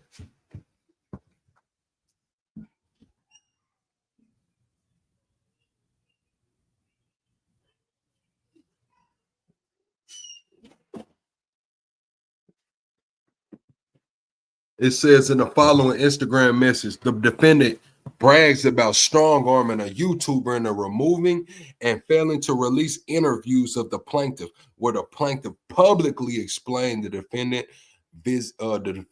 harm the defendant visited upon him. Sheesh. But I this is what TA says. No, I don't, but you do. You know what I got, right? Allegedly, Fat Joe says, business is business, biggest in the game. You not ready. Look around. Any more vids coming out that got real quiet? What happened? Biggest in the game. The plaintiff was informed that several YouTubers received direct threats from the defendant's burner account or burner accounts of the defendant's henchmen. In the following messages, the defendant attempts to lure the plaintiff to one of his Rico enterprise businesses, UPNYC, and further taunts the plaintiff to lure the plaintiff outside so the plaintiff can get killed. TA, racism. Don't worry, just know I will. You know the risk. Everyone is broke. LOL. Okay, let's see. Fat Joe says, allegedly, come up New NYC.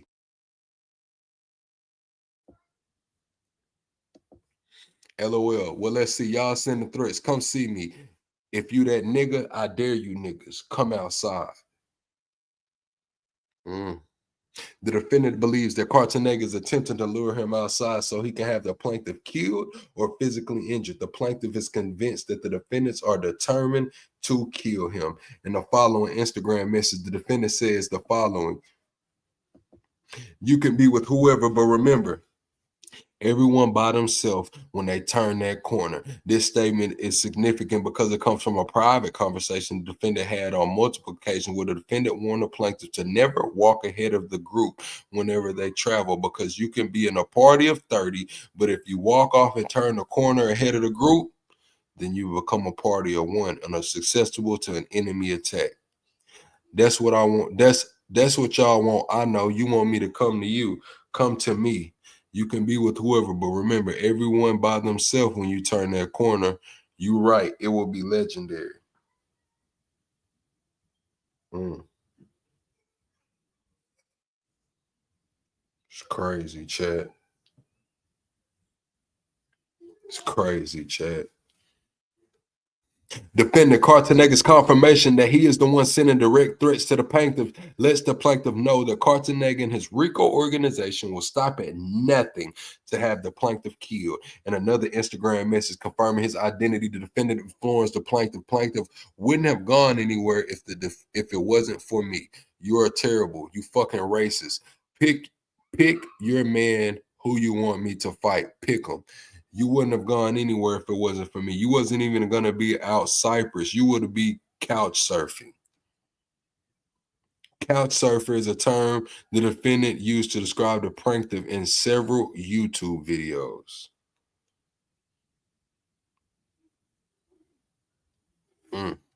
So this shit getting crazy, chat. This shit getting crazy. They said he done threatened the YouTubers, won't let this guy put out an interview. He calling him a couch potato or couch surfer on all the damn YouTube videos, allegedly. In the following Instagram message, the defendant subtly reminds the plaintiff of the consequences of being cut from Terror Squad. As stated earlier, the defendant ordered the face slashing of former Terror Squad member Cuban Link. Hurry up, I got it. Your fate in my hands. I don't. I'm everywhere. Remember, I told you, it's end game. You already know what happens when you get cut. You cut from everywhere.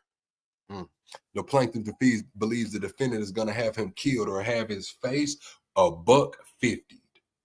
Y'all know what $150 is, man. Damn near from ear to ear.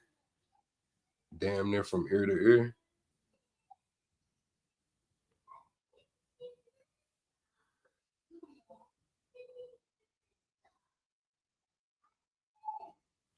All right, chat.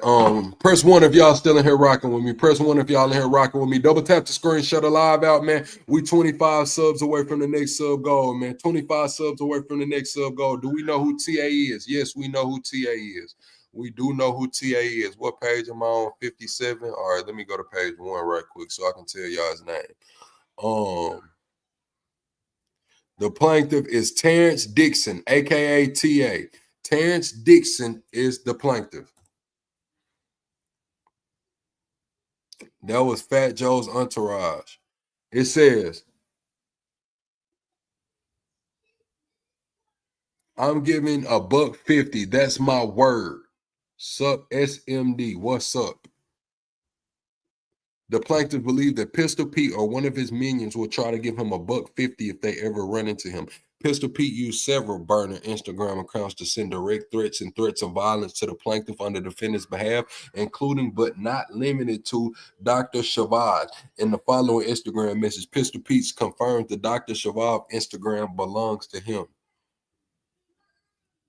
You are not the real Pistol Pete. And he sent them a video. Do you want to fight? You don't want to fight. Who are you? Who? You don't want to fight though. You are a pussy, super pussy. I'm telling you, I got you. And they got a picture. Your baby mama said you a homo thug. Now blow that whistle.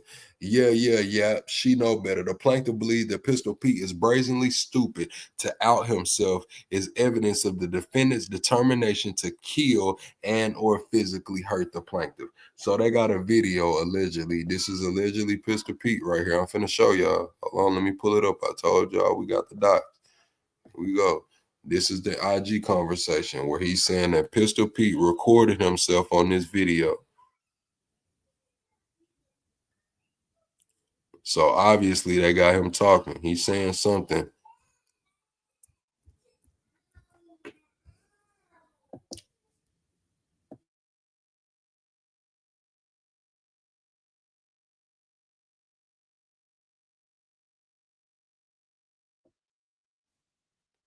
Yeah, that's crazy, Chad. That's crazy. If he really did that and those aren't, fabricated, like that's crazy of him to do that shit, bro. Like niggas don't be thinking, bro. The plaintiff believes Pistol Pete's brazenly stupidity to out himself is evidence of defendant's determination to kill or physically hurt the plaintiff. In the following Instagram message, Pistol Pete warns the plaintiff that he has 48 hours to fall back.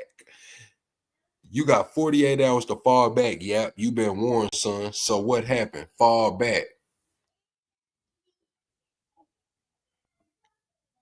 I've been waiting on y'all niggas. I ain't do nothing yet. Start with the tough talk. Yep, I got something special for you. You want that street credit? The plaintiff perceives this message as a threat that if he failed to fall back, he would be killed.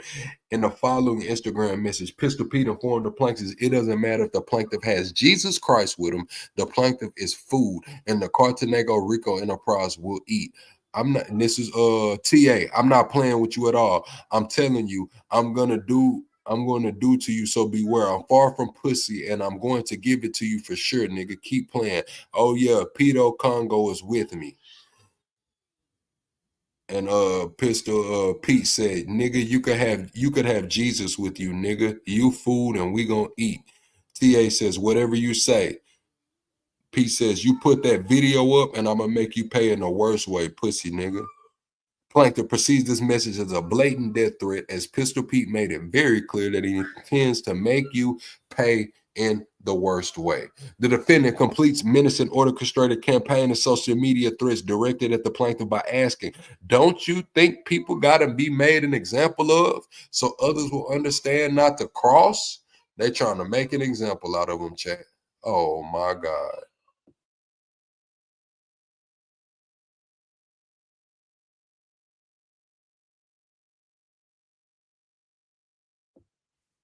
Straight up. It says the plaintiff perceives this threat from the defendant as a guarantee that he will either be killed or physically harmed, as the defendant is left with no choice but to make an example of him. These are not isolated statements. They mirror the violence enforcement practices historically employed by enterprises to eliminate threats and enforce loyalty. Similar acts include the stabbing of a rival is referred to as ketchup, the redacted of the boyfriend's defendant's child mother, Brenda. Plaintiff confronted the defendant Cartanega about this incident via Instagram Messenger. The defendant Cartanega, via his second burner account with just some letters, warned the plaintiff to step back and fall back. What happened to Brenda the Blood, your baby mama? What happened? Fat Joe allegedly says, fall back. It is important to note that the Cartanega never denied the plaintiff's insinuation. Prior beatings and redacted were committed on the defense's order at his instigation. The threats and action detailed above collectively constitute multiple violations of the federal and state law and form clear predicate acts of racketeering activity. I told y'all they trying to get Fat Joe on a Rico. This is civilly, but they setting it up for the Rico. Predicates acts of racketeering activity, specifically the conduct of the defendant Cartanega and his senior enforcers, including the solicitation of violence against plaintiff constitutes federal witness tampering and retaliatory threats, conspiracy and attempted assault, criminal solicitation and attempted murder under Florida law, racketeering act. So that's what they're trying to say, everything that Fat Joe has in here so far. Federal witness tampering, conspiracy and attempted assault, criminal solicitation and attempted murder, and racketeering. Oh my God. A whole lot of charges, chat. Double tap the screen, shut the live out, man. We 15 subs away from the next sub goal, man. Can we get plug a sub? Can we get plug a sub, man? How were they able to release names? Mike Vocal, they released the names because this is a civil lawsuit. He didn't file it under a John Doe. The minors' names have not been mentioned. The minors' names have not been mentioned. They're alleging that Fat Joe was with at least 3 girls aged 15 and 16. They know at least 2 of these girls who they are for sure, because one of them they said was a Caucasian non-American citizen that is now married to a professional athlete, and the other girl, the 16-year-old, has confirmed these stories of Fat Joe allegedly putting her up in a condo around the corner from where him and his wife stay and buying her a BBL. In addition, these let's go. Let's see, man. It says the defendant uses a burner phone ending in 1330 to facilitate exploitation and trafficking. Throughout the plaintiff's 16-year involvement with the defendant Cartanega, he observed that the defendant maintained separate burner phone ending in 1330, which was used exclusively for private and off-record communications. Unlike the defendant's Cartanega's public business or business phones, this device was deliberately kept isolated, consistent with counter-surveillance behavior intended to evade law enforcement detection and maintain secrecy over illicit enterprise activity. The plaintiff personally witnessed the defendant Cartanega used this burner phone to communicate with underage girls, particularly during late night hours and the days leading up to out-of-town travel. These communications frequently occur while the defendant Cartanega was in hotel rooms, tour buses, and other private locations. Based on the plaintiff's direct observation, as well as the defendant Cartanega's remarks, this phone was routinely used to coordinate clandestine meetings, reserved hotel accommodations, and managed travel logistics associated with sexual encounters, often involving vulnerable individuals, some of whom the plaintiff knew or reasonably believed to be minors. Upon information and belief, the defendant Cartanega also used the burner phone to coordinate additional criminal activity, including the movement of firearms and narcotics, to communicate with the enterprising forces of drug distributors in the Bronx and Miami. They say Fat Joe was really moving that work, man. Straight up. They say Fat Joe was really like that. He was really having his way, allegedly, according to this. It says, this burner phone served as critical and operational tool for avoiding detection, preventing GPS tracking, and evading subpoenas or wiretaps. Defendant Cartanega used the device to maintain a closed loop of communication with trusted criminal associates, shielding himself from accountability. The use of encrypted, disposable, or compartmentalized communication methods, such as burner phones, is known as a tactic employed by criminal operations and further illustrates the sophistication of the Cartanega Enterprises structure. This operational strategy reinforces the existence of a functioning criminal enterprise engaging in trafficking, obstruction, and racketeering activities. Although the burner phone has not yet been recovered, the plaintiff expects that a forensic review of the defendant's Cartanega's telecommunication records and subpoenaed data will uncover the direct evidence of trafficking related conversations, threats, witness intimidation, and the coordination of a predicate of criminal acts, including sex trafficking, narcotics distribution, and criminal conspiracy. The Cartanega Enterprise enforcement by violence, threat, code, cafe ketchup incident, sing song, prison, and blood. Defendant Cartanega routinely directed violent retaliation against those who defied or disrespected him. Those orders were often issued through coded phrases such as "give them ketchup," and a euphemism for stabbing or slashing. This language functioned as an internal shorthand used by the member of Terror Squad and Cartanega Enterprises to conceal violent intentions while maintaining a shared understanding of expected action. In recognition of the severity of these events, out of respect for all the victims and their families, the plaintiff has chosen not to disclose the full details of specific violent incidents publicly.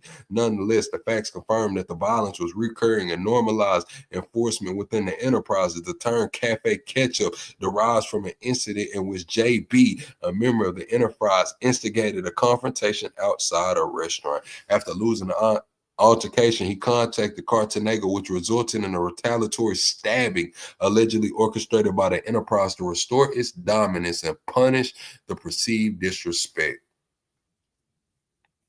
In a separate incident, the defendant orchestrated an act of violence that ultimately led for another individual taking responsibility on his behalf. Serving a lengthy sentence in Sing Song Correctional Facility, the cover-up was coordinated through the enterprise's hierarchy and designed to insulate the defendant from legal exposure while reinforcing internal loyalty. Assault of Latin rap artists over perceived online disrespect. Cartanega has historically responded to public criticism with violence, particularly within the music industry. According to the plaintiff, one such retaliatory act involved a Latin rapper known as Redacted, who made disparaging statements about the defendant Cartanega online. Although the plaintiff did not witness the attack or its planning, as he did with other acts of violence orchestrated by the defendant Cartanega, he believes Cartanega's eerie remark following the incident told him everything he needed to know concerning the enterprise's involvement. The defendant Cartanega remarked to plaintiff, when niggas go against the Don, you see what happens? God don't like ugly. This statement, said with pride and satisfaction, made it clear the defendant Cartanega viewed violent enforcement as both justified and strategically necessary to preserve his authority. The defendant's directive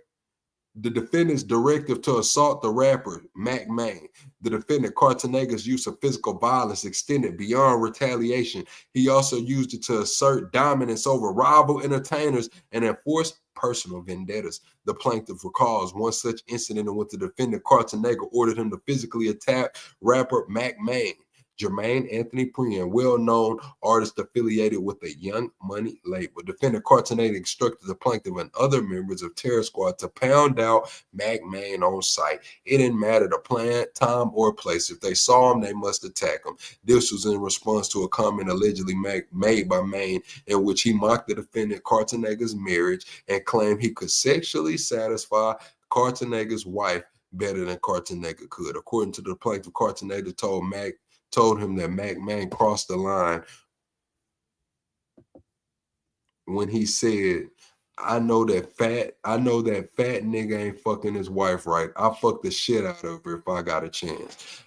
Although the plaintiff did not carry out the assault, the directive itself reflects the defendant's operational practice of issuing verbal orders intending in the result of violence, orders that were understood to be mandatory within the enterprise. These orders was not hyperbolic or performative. Within the Cartonager enterprise, coded phrases like pound them out carry real weight and apply the expectation of execution. No compliance would be interpreted as disloyalty, leading to internal punishment or exclusion. The Mac Main directive, like others, reinforced that the defendant Cartonager used violence, not merely to resolve disputes, but to preserve his reputation, silence dissent, and demonstrate unchallenged dominance in both his personal and professional networks. These actions constitute a criminal solicitation to commit assault and are chargeable under the following: New York Penal, criminal solicitation; Florida State, criminal attempt and solicitation.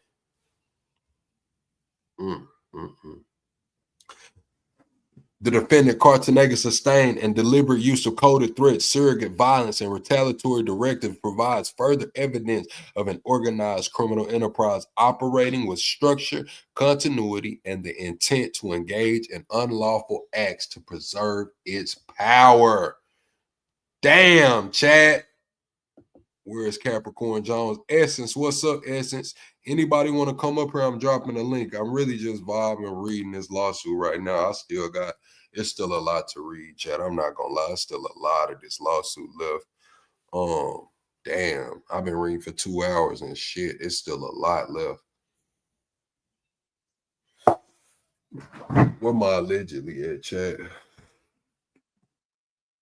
Damn, where my allegedly?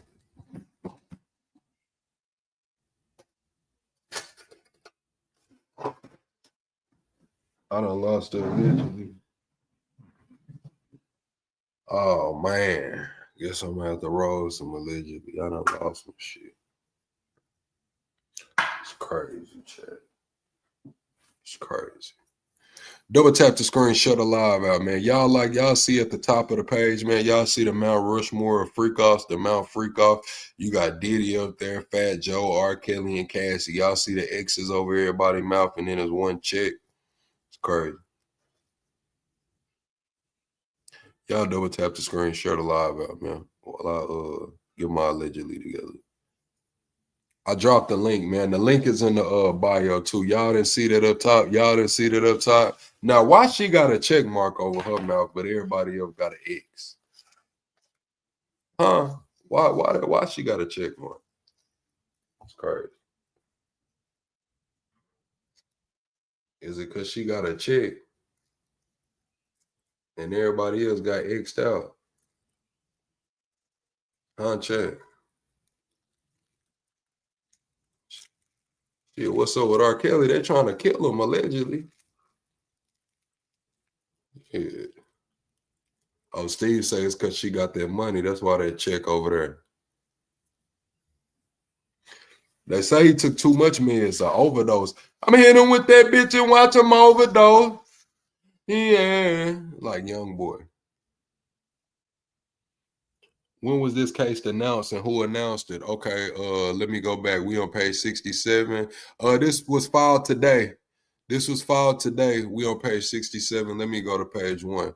This lawsuit was filed in the Southern District of New York, the same place where they filed it against Diddy. United States District Court, Southern District of New York. Yep, this the Southern District of New York, y'all. It's the Southern Civil Complaint, Jury Trial Demanded. It's already at the Southern District of New York. It was today. Yeah, I'm on page 67. You know it's 157 pages. It's 157 pages. We just now on page 67.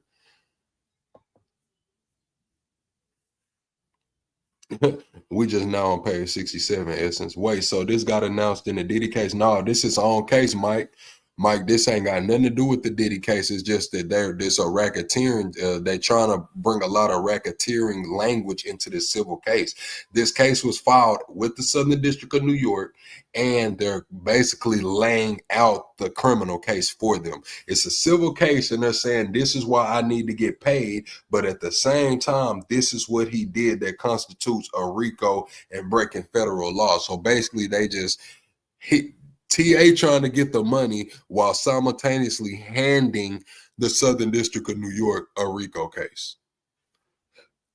They done brought up Bill Clinton, Kamala. They done brought up everybody saying that Fat Joe was using on the back end. He was getting political relationships with these people, and on the back end, he was using those relationships to threaten others. Like, I can do what I want because I'm connected. Nah, Yosemite, I did not get to watch the Ali Carter video yet. We can pull it up on a different episode. Because what I'm going to do is I'm not going to play no clips on this live stream. But after I get done reading the clips, I'll fire up another live if y'all want to watch some clips. But this live, I'm not watching no clips. Y'all know I got to get my monetization back. So I'm finna have to scrub the channel. So we not finna play no clips on this live. But we can go live right after. I can end this live after I get done reading it, and we can fire up the live and watch some clips. But hey, tonight's not that night, man. I need them 4,000 watch hours. Where is Jaguar Wright? I don't know. Jaguar had been talking last week. They're allowed to create a criminal case with the findings of a civil case. Yes, Traveler. That's exactly what happened in Diddy's case. That's exactly what happened in Diddy's case. Cassie filed the civil suit. Diddy settled the civil suit, and then the feds came and brought in a case on him. The feds came in and brought in a case on him. So this is the exact layout we've seen with the Diddy case. The exact layout. Because now with all of this information, the feds have to investigate it. They're saying children are involved. They're saying that they know exactly who the children are. They're older now, old enough to talk. So it's like they're gonna have to investigate it. Now, whether they're gonna bring charges on Joe or not, that's to be determined. But they have to investigate it. They have to.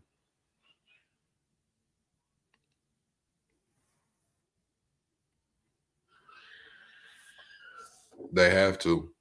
Straight up. Straight up.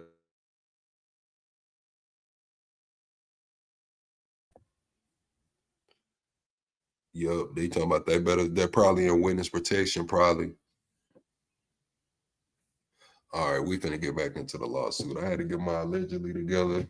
I'm drinking some Milo sweet tea right now. You know what I'm saying? Milo sweet tea, not the extra sweet joint, just the regular one. Then I'm a little country, so I drink it out the jug. You know what I'm saying? Drink it out the jug, chat. Y'all double tap the screen, shut it live out.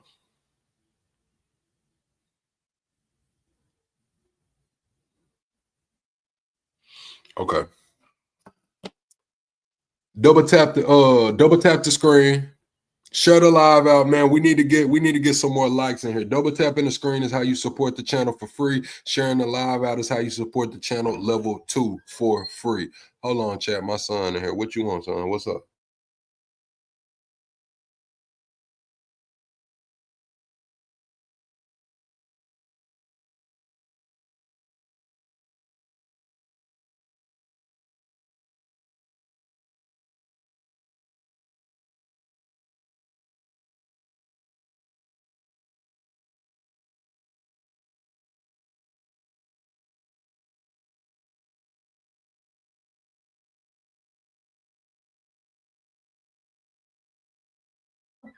All right, chat. I'm back. Appreciate that, Mike Vocal. Yeah, I got these kids over here, man. You know I'm a single dad, man. Single father, stand up, man. Happy Father's Day to all the fathers out there too. I know I didn't get to tell y'all that. Happy Father's Day to all the fathers. Happy Juneteenth to everybody who's celebrating Juneteenth. You know what I mean? You welcome, Steve. No problem. You know, I appreciate y'all for pulling up and supporting me. Without y'all, there is no me. There is no channel. There is no community, man. I appreciate everybody that came through, rocked out, like, subscribe, but we still into this, man. We got a lot going on. All right, let's see. It says Pistol Pete and Rich Player recorded attempts to lure the plaintiff into a violent trap. So that's what we just read a while ago. It says this. So who recorded the attempts, bro? I'm trying to figure out who recorded them. Because it was Pistol Pete and Rich Player. They was both on the phone with Percy. So did Percy record these calls and give it to TA? Did Percy record these calls? It says, in retaliation for the plaintiff's public disclosures concerning the coercive, violent, and fraudulent conduct, defendant Cartagena and Enterprise senior enforcers Pistol Pete Torres and Richard Rich Player Jaspire initiated and coordinated effort to set the plaintiff up for retaliatory assault and potential execution. These actions was carried out through recorded phone calls to a mutual associate named Percy, whom Enterprise believed could be used to draw the plaintiff into a trap. Mm. Mm.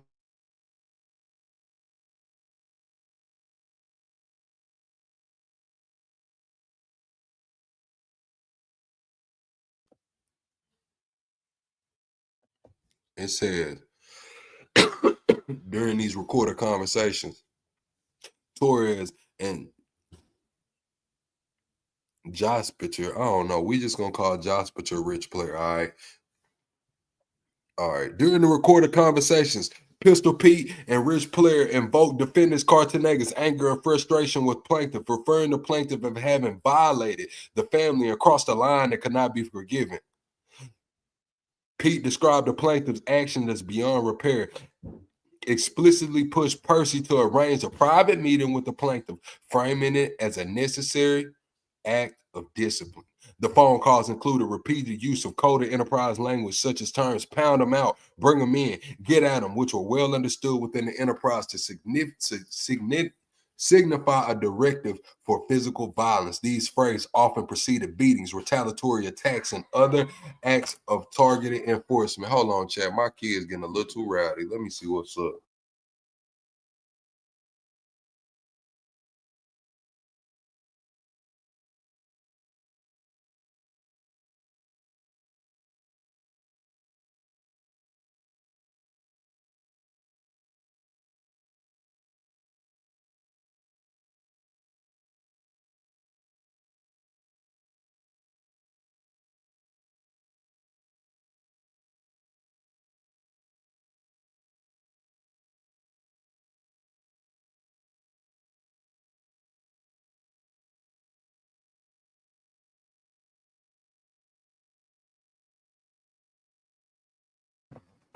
My bad, chat. I had to regulate some shit.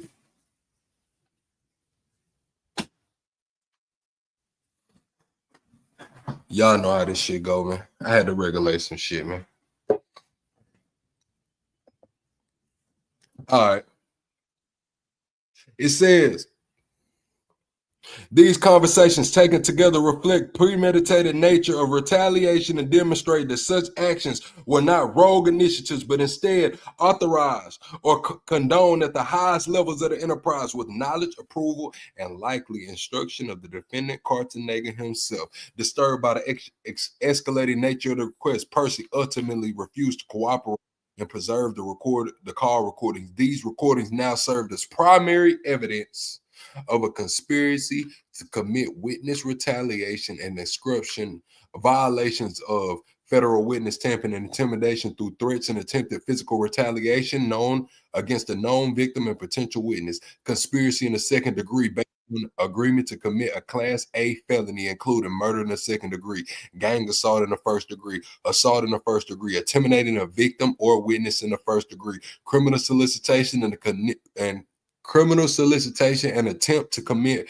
violent felonies, including murder and aggravated assault. These threats and attempted attacks demonstrate how the Cartagena enterprise weaponized a strict internal loyalty code and street-based hierarchy to carry out organized retaliation against anyone perceived as a threat to the defendant Cartagena's personal, legal, or reputational standing. Retaliatory violence was not occasional but institutional, central to how the enterprise functioned and maintained internal discipline. The defendant's direct assault on rapper DMX in Miami, Florida. Hey, man, long live DMX, man. Y'all drop some dogs in the chat, man, for DMX, man. Y'all drop some dogs in the chat for DMX, man. Real nigga. Drop some dogs in the chat for DMX, man. Who birthday is it? Oh, you said, how about you? Yeah, y'all drop some dogs for DMX, man. It says the defendant, Cartagena, use of violence extended beyond his internal crew. In one incident in Miami, Florida, the defendant ordered the plaintiff and another associate, Raw, to confront and physically assault the rapper DMX following a verbal dispute between DMX and someone in the defendant's circle. The defendant viewed the altercation as an act of public disrespect and ordered immediate retaliation. He instructed the plaintiff, saying, if he acts up, take the hammer. The phrase take the hammer was understood within the enterprise as the authorization to use the firearm, not simply engage in a verbal or physical confrontation. Although the plaintiff ultimately diffused the encounter and avoided a violent outcome, his compliance in initiating the confrontation under threat of enterprise reprisal highlights the defendant's orders were non-negotiable. Within the structure of the Cartagena enterprise, verbal directives from the defendant, especially those involving violence, were treated as mandatory. The defendant's conduct in this incident independently supports multiple predicate acts of racketeering under the federal and state law, including attempted assault and aid of racketeering, attempted murder and criminal solicitation under Florida law, conspiracy, and attempted assault, given that the order originated within the defendant's criminal enterprise and could have been executed across jurisdictions. This incident is a part of a broader pattern in which the defendant Cartagena employed trusted subordinates like the plaintiff to carry out retaliatory attacks. These acts were not isolated or impulsive. They were strategic and methodically issued to assert dominance and protect the defendant's status in the entertainment industry. That pattern also includes the alleged murder for hire plot targeting Curtis Jackson, aka 50 Cent, as detailed below. Prior federal tax conviction and DOJ documentation of the enterprise pattern. They talking about when he had the here we go. The defendant earned over $3.7 million between 2007 and 2010 through his business entities, including Terror Squad Production, Miamar Music Tour, and FJTS Corp. He had failed to file income tax returns for those years and did not make any meaningful attempt to rectify the delinquencies until criminally charged. He was ordered to repay $718,038 in unpaid taxes, fined $15,000, and sentenced to 4 months in federal prison, followed by 1 year in supervised release. These facts are documented in the indictment, plea agreement, and judgment of conviction, and the Department of Justice press statements. Rather than viewing this conviction as a deterrent, the defendant reportedly used it as a personal branding moment. He decided on an album cover resembling a federal interrogation room and boasted to the plaintiff and others that the feds could never pin anything substantial on him. This post-conviction behavior illustrates the brazen disregard for the law and reflects how criminal activity was normalized and celebrated within the enterprise. The defendant's conviction and post-conviction conduct established clear knowledge of his legal obligations and willful intent to violate them, a deliberate effect to conceal income derived from enterprise activities, evidence of both closed and open-ended continuity of criminal conduct, particularly financial crimes, supporting the Rico pattern alleged in this complaint. These facts are matter of public record and subject to judicial notice under federal rule of evidence 201B.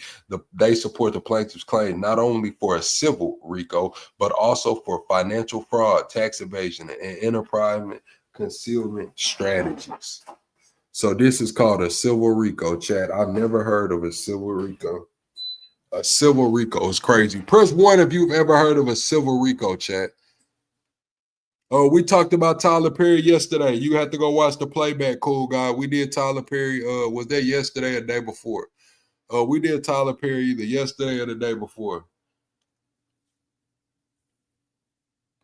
You have to go catch the playback. All right, it says,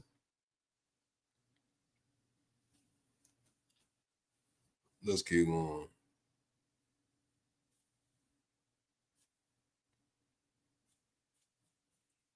Pistol Pete social media campaign affirming his repeated acts of violence.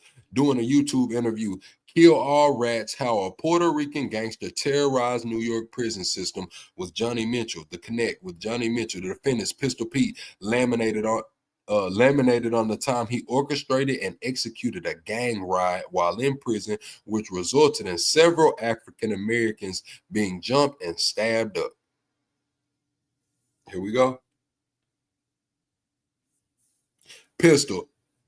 And it wasn't even like that, we were this is real exclusive, bro. I went and I told everybody that was in my unit, everybody that was black that I know, you like my know, guard buddies that I know. Okay, yeah. So yeah, okay, Sean. Yo, lock in, stay in your cell. Yo, Muhammad, stay in your cell. Why are you telling me to stay in my cell, Pistol? Stay in your cell. You know what I'm saying? All right, boom. So I told all my black friends to stay in the cell. We went on the yard, boom. The guys ran down on the guy that cut the other black kid, right? They all ran down on him, almost killed him, an inch away from his heart, took him to the hospital. Now the whole jail was closed. Yeah, now they opened the jail again. I go back in there. I said, okay, on this date, this is what we're going to do. This is what we're going to do. To go out there, we're going to put the Puerto Rican flag in the middle of the flag. We're going to stab everybody. And in the middle, hold on. We're going to put the Puerto Rican flag in the middle of the flag, and we're going to stab everybody that's black. And I did that. I went out there and we did that. We put the flag and I stabbed everybody. And the guy that was the main guy that was getting away, he was handcuffed, shackled. They was escorting him out. I ran down, chased the police down, backed him down. I cut him in front of the police. Here, the defendant, Pistol Pete, shows no remorse for committing serious acts of violence. It's also important to note that this interview aired on May 25th, 2025. So he just came out and said this shit. Appreciate that, Bob. Double tap the screen, shut the live out. Y'all welcome Bob, the newest subscriber to the family, y'all. Wow. Here you go. Each act qualifies and supports a finding a pattern of racketeering. Description: forced labor of plaintiff. Key participants: Joseph Cartanega, rich player, accountant, and doe. Coerced the plaintiff labor through threats, delayed pay, and false IRS filings. Sex trafficking of plaintiff: Joseph Cartanega, rich player, agent doe, driver doe, Pistol Pete. Coerced plaintiff into non-consensual sexual acts under threat and manipulation. Witness retaliation: Cartanega, rich player, Pistol Pete. Attempt to lure plaintiff into a violent ambush after public disclosures. Conspiracy to commit violence, redacted. Joseph Cartanega, defendant admitted prior violent act resulting in a wrongful conviction of another. DMX assault directive: Joseph Cartanega ordered the plaintiff to confront rapper DMX in retaliation. Latin King stabbing. Latin rapper stabbing. Caught Ketchup, Rich Cartanega, rich player, Pistol Pete. Retaliatory stabbing ordered using enterprise code. Ketchup. Cafe Ketchup incident. Cartanega, JB, rich player, Pistol Pete. Public stabbing ordered in retaliation after nightclub altercation. Mac Main assault directive. Joseph Cartanega directed plaintiff to assault Mac Main for perceived disrespect. Interstate trafficking of minors. Cartanega, rich player, agent doe, driver doe, transported minors for coerced sex under false pretenses. Commercial fraud. Cartanega, accountant doe. Fraudulent sneaker resale chargeback schemes. Tax evasion, money laundering. Cartanega, accountant doe. Erica Moray used shell companies and fake filings to hide income. Public use of cold ketchup. Joseph Cartanega confirmed violent slang for stabbings during public interview. PPP law fraud. Secured relief under false business pretense via sneaker addict touring. Unauthorized legal practice. Erica Monterrey Cartanega filed shell company documents while unlicensed to practice law. Structuring laundering via shell courts. Use nominee entities to obscure ownership of enterprise income. Wage theft and coercion. Cartanega accounted doe. Paid plaintiff off books, inflated IRS filings, and suppressed real com. in real income. Assault of Dre, Clappy, Cartanega, Pistol Pete, or the physical assault of music producer to intimidate industry collaborators. Money laundering via Up New York's Up NYC. Cartanega, JB account to dough, cashed out illegal funds, ghost payroll, luxury displays, and cash structuring, online threats and intimidation. Cartanega, Pistol Pete, rich player, sent coded threats via burner account to obstruct legal filings, ghost contracts and royalty fraud. Cartanega, music publisher. Doe, fabricated split sheets to remove the plaintiff from song ownership credits, forced exhibitionism and sexual degradation. Cartanega, JB, and Pistol Pete forced plaintiff into group sex, voyeurism, and public humiliation, wire fraud, tax fraud, coercive wage theft, and status violated. From 2017 onward, Roc Nation BDO under Cartanega's direction misclassified plaintiff labor to evade taxes, suppress rights, and enforce economic control while profiting from the scheme, structuring wire fraud, laundering of enterprise proceeds through layered bank accounts. Cartanega, Roc Nation LLC, BDO, Seville, United Bank, NA. From 2016 to 2024, the enterprise used multiple Sabadell accounts to launder proceeds for forced labor and fraud, routing funds through shell companies under BDO's oversight for Roc Nation, payroll fraud, tax misclassification, and coercive financial structuring status is violated. Since 2017, this is Cartanega, Roc Nation, LLC, BDO. Since 2017, Roc Nation and BDO used false W-2s and 1099 filings to suppress plaintiffs' labor rights, laundering payments through shell entities and Sabadell accounts to conceal enterprise coercion. Taken together, the conduct outlined above constitutes predicates racketeering under 18 U.S.C. 1961, which includes offenses indicable under federal law relating to money laundering and financial fraud. Defendants Cartanega's deliberate use of cell companies, nominee-controlled accounts, and sham bookkeeping was not limited to tax evasion. It was part of a broader, ongoing strategy to systematically launder racketeering proceeds and shield enterprise assets from detection and liability. This pattern of financial misconduct spanning from fraudulent corporate filings, deliberate misclassifications of income, misuse of paycheck protection program loans, and concealment of cash earnings from international performances demonstrates both closed-ended continuity and open-ended continuity sufficient to satisfy the pattern requirement under a Rico statute. The Cartanega enterprise illicit financial architecture was deliberately designed to obscure the source, movement, and beneficiaries of criminal proceeds. Damn, chat. Damn, chat. That is crazy. Press 1 if y'all think Fat Joe's fucked. Press 2 if you do not think Fat Joe's fucked. Press 1 if y'all, hey man, he's fucked. Press 2 if he might be all right. Damn. What's up, Christine? Appreciate that subscription, Christine.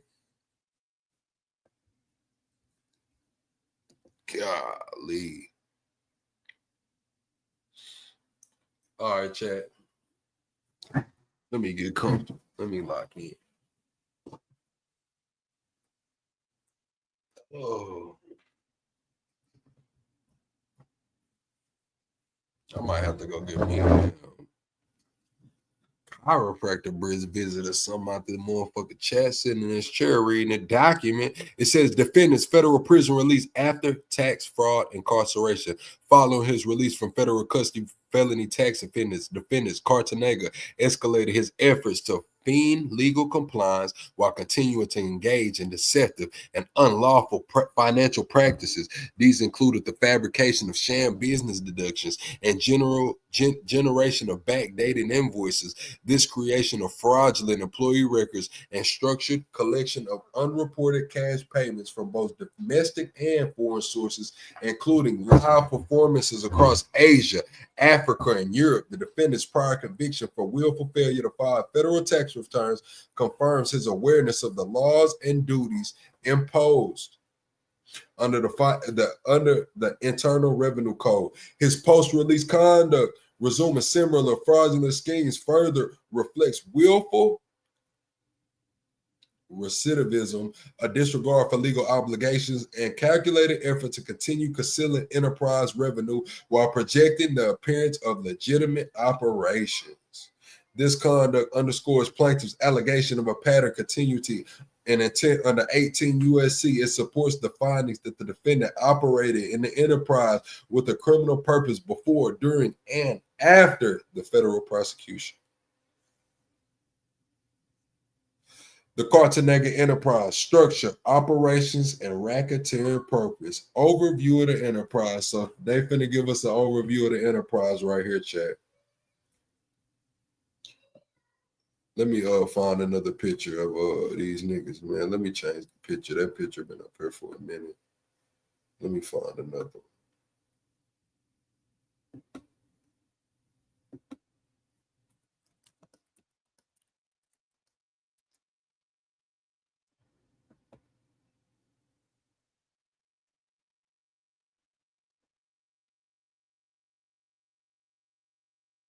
All right, here we go.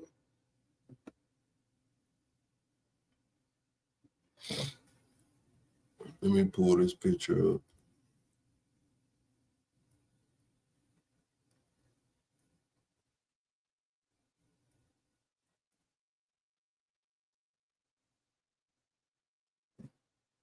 Double tap the screen, shut a live out, man.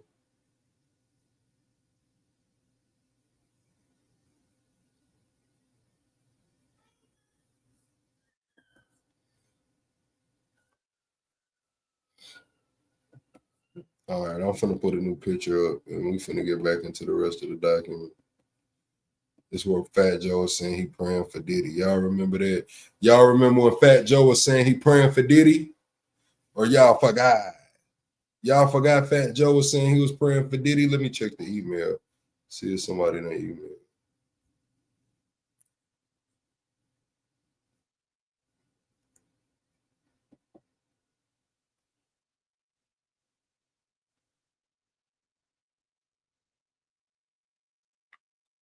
Okay.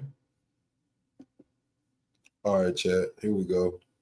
Y'all double tap the screen for me. Share the live out, man. Send this live to the last two people you text, man. Fuck it if they mad or not, man. Send this shit to the last two people you text about that shit, man.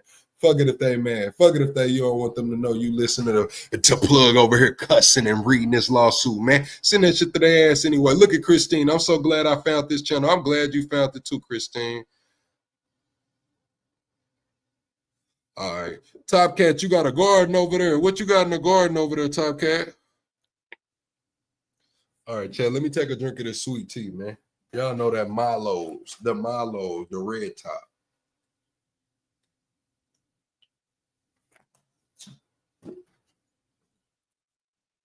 Y'all think Fat Joe? All right, let's ask this question. Let's ask the question. Do y'all think Fat Joe will face criminal charges? Press 1 if you think Fat Joe will face criminal charges. Press 2 if you do not think Fat Joe will face criminal charges. Double tap the screen, shut the live out.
All right, Chad, I'm back. My bad. My bad, Chad. We back. All right. I see all the ones. I see all the ones. You say P. Diddy is a hose. I don't think you meant that, Jacoby. All right. This is the overview of the enterprise. From approximately 2005 to the present, defendant Cartanega has directed, managed, and participated in an ongoing criminal entity organization identified in this complaint as the Cartanega Enterprise. This enterprise includes a network of loyal enforcers, financial agents, corporate fronts, and industry collaborators. Publicly, the enterprise operated under branding entities such as Cherokee, UPNYC, and other entertainment and apparel ventures. Privately, the same structure functioned as a criminal enterprise whose core purpose was to enrich the defendant Cartanega through use of coercion, fraud, threats, trafficking, and violence, all while concealing the enterprise's true nature from law enforcement and regulators. The Cartanega Enterprise qualifies as an association. In fact, under enterprise, a group of individuals and entities associated for a common purpose with a clear structure, shared operational goals, and continuity of membership and method. The enterprise operations affected both interstate and international commerce, included the transport of victims and movement of illicit funds and laundering of revenue derived from commercial performances and digital royalties. Member, Joseph Fat Joe Cartanega, alias the Derg the Don. Title, Enterprise Leader. Role within the enterprise, directed all racketeering activity, issued orders for violence, handled revenue, coordinated intimidation, and creative theft. Enterprise management and facilitation. Erica Giuliano Moreno, legal representative, unauthorized to practice law in the state of Florida, files fraudulent corporate documents, engages in unauthorized practices of law, establishes shell corporations to conceal illicit funds. Azariah Cartanega, defendant's daughter and co-conspirator, nominal owner of shell entities. Ariza LLC obscures defendant's actual ownership and control to evade liabilities. Financial operations and money laundering network, shell companies and fraudulent entities. Slate Incorporated, Central Financial Conduit, primary corporate vehicle through which Cartanega Enterprise consolidated, laundered, and redistributed illicit funds. Believe that LLC, Woo Inc., subsidiary laundering vehicles, subsidiary entities operated directly under Slate Inc. R4 So Valley LLC, forming a multi-layered financial laundering infrastructure designed to explicitly diffuse and obscure enterprise funds from across several corporate fronts. Azariah LLC, nominee control entity. Azariah LLC was strategically registered under the nominal ownership of the defendant Cartanega's daughter. This nominee control entity served the express purpose of securing the defendant's personal ownership, control, and legal exposure. Sneaker Addict Touring LLC, PPP fraud recipient, utilized fraudulently obtained funds from the federal government's Paycheck Protection Program upon information and belief, despite representing itself as a legitimate business entity adversely affected by the COVID-19 pandemic. The corporation maintained no substantial payroll operations or legitimate business activity to justify the receipt of the PPP funds. Domino LLC, fraud-linked enterprise, integrally connected to the Cartanega Enterprise financial fraud schemes, serving as an additional corporate entity that facilitated, executed illicit enterprise transactions. Enterprise Enforcement and Security, Pistol Pete Torres, enforcement, street captain, managed physical retaliation, orchestrated beatings, stabbings, and targeted redacted. Richard Jostar, rich player, business manager, head of enforcement, coordinated enterprise messaging, relayed threats and orders, assisted in laundering proceeds, interface with third-party handlers. Enforcer Doe and Enforcer Doe 2 executioners reported to Rich Player and Pistol Pete conduct, directed threats, surveillance, intimidation, victim isolation operations, were responsible for stabbings, redacted, and targeted violent acts. JB, Raw, and AK, Street Coup, executive ghost transactions, intimidation of rival, engage in sex trafficking and customer manipulation through UPNYC. Enterprise logistics and operational support, driver dope, enterprise driver that provides discreet transport for victims, cash and contraband, ensures covert movement of assets and personal domestically and internationally. Agent Doe, travel agent, coordinated discreet domestic and international travel, books airline tickets, private charters, and hotel accommodations, including for minors. Maintains confidentiality of enterprise movement and illicit activities. UPNYC Retail Front and Cash Transaction Hub. UPNYC Store Employees Front Retail facilitated credit card fraud and unauthorized resale of exclusive merchandise and served as shell for front of laundering illegal profits, cash-based money laundering. UPNYC utilized strategically to inject illicitly untamed cash into legitimate business transactions, revenue streams from unrecorded or off-the-book retail sales transactions, as well as funds derived from wage theft, were systematically commingled with legitimate sales revenues, thereby laundering illicit profits through the guise of standard retail operations. Financial concealment and fraud through deceptive bookkeeping practices. UPNYC deliberately maintained misleading financial records to conceal the enterprise's true income tax and facilitate substantial tax evasions. Falsified financial documentation was routinely created to mask enterprise-derived income, evade IRS scrutiny, and facilitate fraudulent employer and employee tax reporting. Venue for trafficking and enterprise meetings. UPNYC frequently functioned as a discrete logistical hub where trafficking victims were initially recruited and groomed. It served as a base of operations for meetings and among enterprise members, including defendant, his enforcers, and distributors, and discrete interactions for arranging transportation for minors and to plot attacks of rivals. Operation integration within enterprise networks. UPNYC interacted closely with the other enterprises and entities, including Slate Inc. and subsidiary laundering such as Bleed That LLC, Woo Inc., and R4 Soul Valley LLC through coordinated transfers of enterprise proceeds and fraudulent financial activity. Fraudulent PPP loan acquisition. Like Sneaker Addict Touring LLC, UPNYC engaged in fraudulent applications for pandemic era paycheck protection program loans, misrepresenting financial need, payroll obligations, and operational scope. Oh yeah, this is bad. He's laid this shit out. Whoever this is laid this shit out for the feds, bro. The feds is not gonna need to do much work, bro. From the financials to the victims to man, they might have noticed that how they fucked up on Diddy case and was like, shit, we ain't finna fuck up on Fat Joe case like that. We finna, hey man, golly. They done told on the PPP loans and everything, Christine. They done told on the PPP loans and everything. PPP loans and everything. God.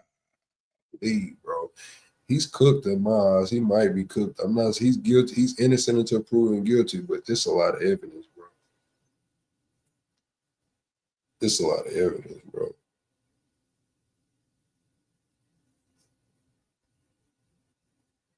On murder, I don't think there's no statute of limitations on murder, but they was talking about attempt to commit murder. But with the child either, with the children either, I don't think there's no statute of limitations with the kids.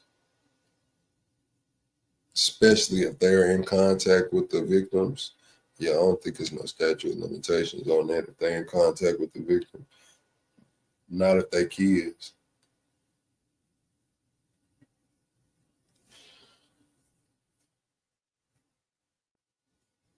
That shit is crazy, bro. Now lean back. Now lean back. All right, chat. Let's get back into it. They laid that shit all the way out, bro. Like they have this shit in chart form, chat. I'm not gonna lie, chat. They got this shit in a chart form, like literally laid the fuck out for the feds, bro. Like this shit is in a chart form, bro. Like this is how they laid it all out, and the structure of the enterprise and everything that was going on, bro. Like, they laid this shit the fuck out for the feds, bro. Golly, bro. He probably finna get paid too. Whoever filled this shit out probably finna get paid too. Damn. Yeah, Cat Williams wasn't bullshitting. Damn.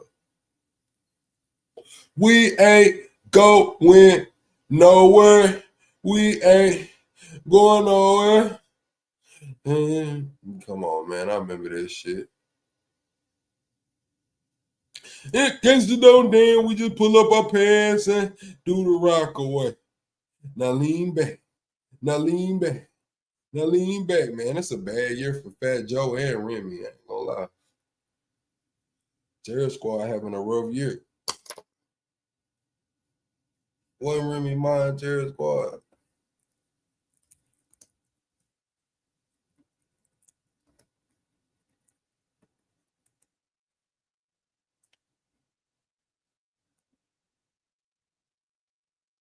Yeah, she was a Terror Squad. Yeah, it's a bad year.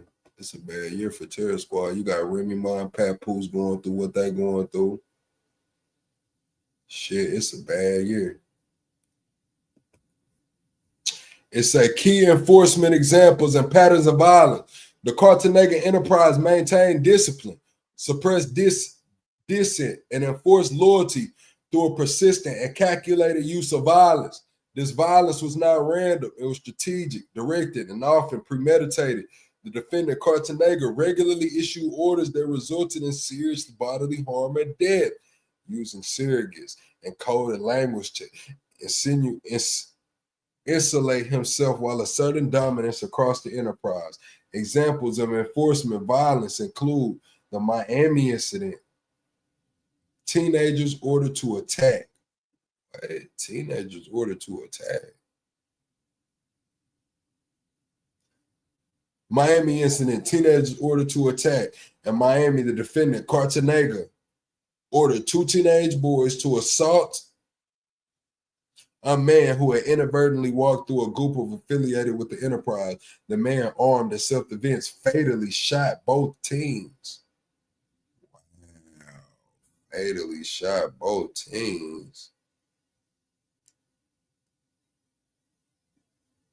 So they trying to say Fat Joe ordered 2 teens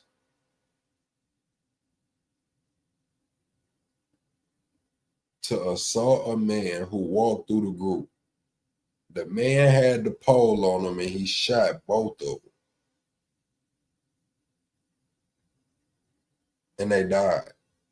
Oh yeah, this might be bad, bro. This shit might be bad. The defendant, armed in self-defense, fatally shot both teens. Their deaths were a foreseeable outcome of the defendant's coercive leadership style, which normalized confrontation and violence as acceptable forms of conflict resolution and loyalty enforcement. Cafe Ketchup and Sing Sing events. The enterprise coined the fame Cafe Ketchup in reference to a retaliatory stabbing that occurred after an altercation involving member JB. Another incident involved a murder for which, according to the defendant's admissions, another individual is now serving life sentence in Sing Sing Correctional Facility, a conviction that the defendant has openly mocked, boasted they could never pin it on me. The defendant, Cartagena, repeatedly glorified violence and normalized its use by embedding it in coded language within the enterprise. Phrases like pound them out, physically assault, Maytodin, kill him, and ketchup, stab, slash were understood as direct commands to act violently. These coded terms allowed the defendant to direct attacks while concealing his role from outside scrutiny and law enforcement. Recorded retaliation attempts against the plaintiff. After the plaintiff began publicly speaking out about the enterprise's misconduct, senior members Pistol Peter Torres and Richard Rich Player initiated a targeted plan to lure the plaintiff into a violent trap. Their actions were premeditated and recorded in a series of calls to a mutual associate, Percy, whom they sought to use as bait. So that's confirmation. Percy did record it. So is Percy the police chat?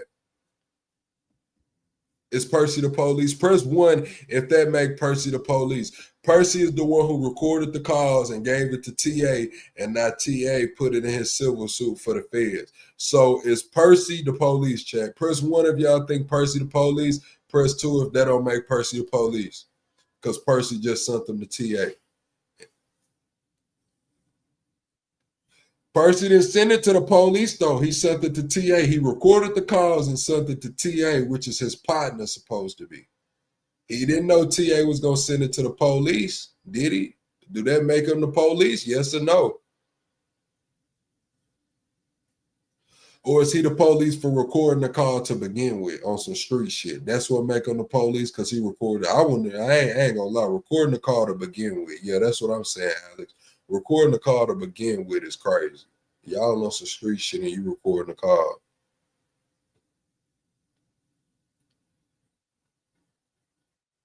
Yeah, he might be police for that. I ain't gonna lie. Whether he knew what was going to him or not, motherfucker get the yeah. I ain't gonna sugarcoat this shit. He police for that.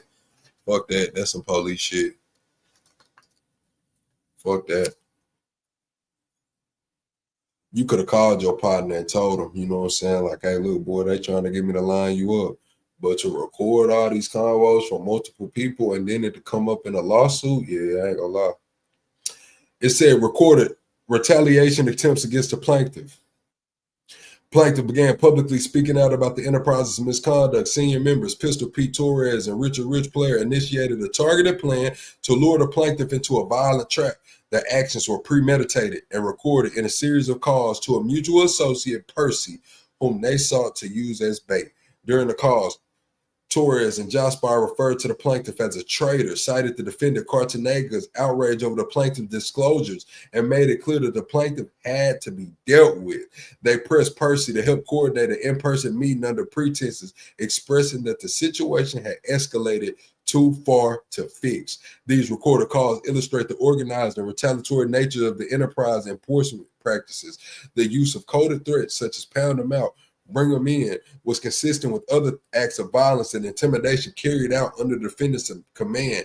These efforts to silence the plaintiffs constitute witness intimidation and obstruction of justice and violation of 18 U.S.C. and qualify as racketeering under 18 U.S.C. They also support the plaintiff's claim under lawful retaliation under the Trafficking Victims Protection Act, specifically 18 U.S.C. Illicit communication and boner phone use and furtherance of the enterprise's unlawful activities. The defendant, Cartanega, maintained a burner phone ending in 1330, which the plaintiff personally observed in use. The phone was kept separate from the defendant, public devices, and reserved for high-risk enterprise-related communication. The defendant used this burner phone to communicate with underage girls, arrange secret meetings in advance, out-of-town trips, performances, or hotel stays.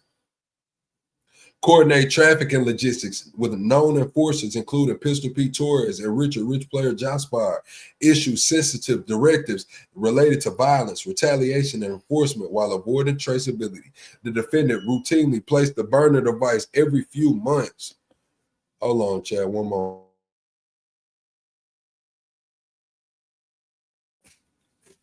Double tap the screen, shut a live out, man. We 25 subs away from the never sub goal. You said Joe Never. Mister, come up here if you think Joe never did it. I'm not saying he did or didn't. I'm just the host. Double tap the screen, shut a live out. We 25 subs away from the next sub goal.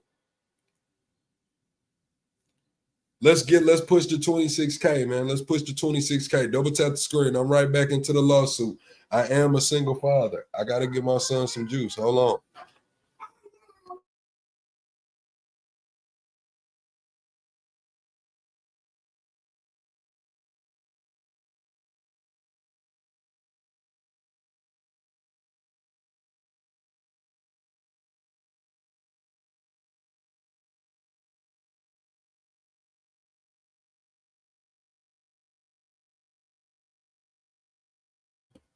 All right, chat, I'm back.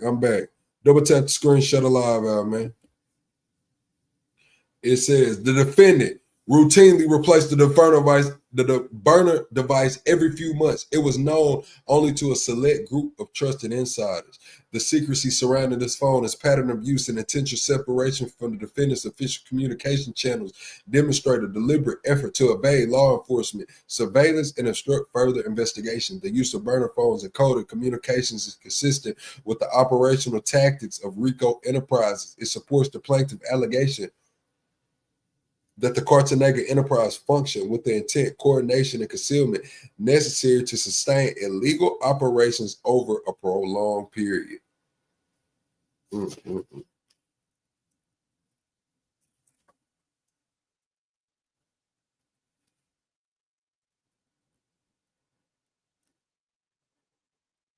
That shit crazy, Chad.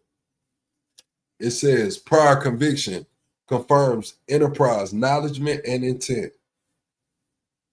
The defendant's prior federal tax conviction is highly probative of the enterprise's known acknowledgement and intent. On or about December 2012, the U.S. District Court for the District of New Jersey, the defendant pled guilty on 2 counts of willfully failing to file income tax returns, violation of 26 U.S.C. According to publicly available records, including court filings, the Department of Justice released the defendant earned over $3.7 million between 2007 and 2010 through Terror Squad Productions, Myanmar Music Tour, and FJTS Corp. He failed to file tax return for multiple years and took no action to correct his obligations until criminally charged.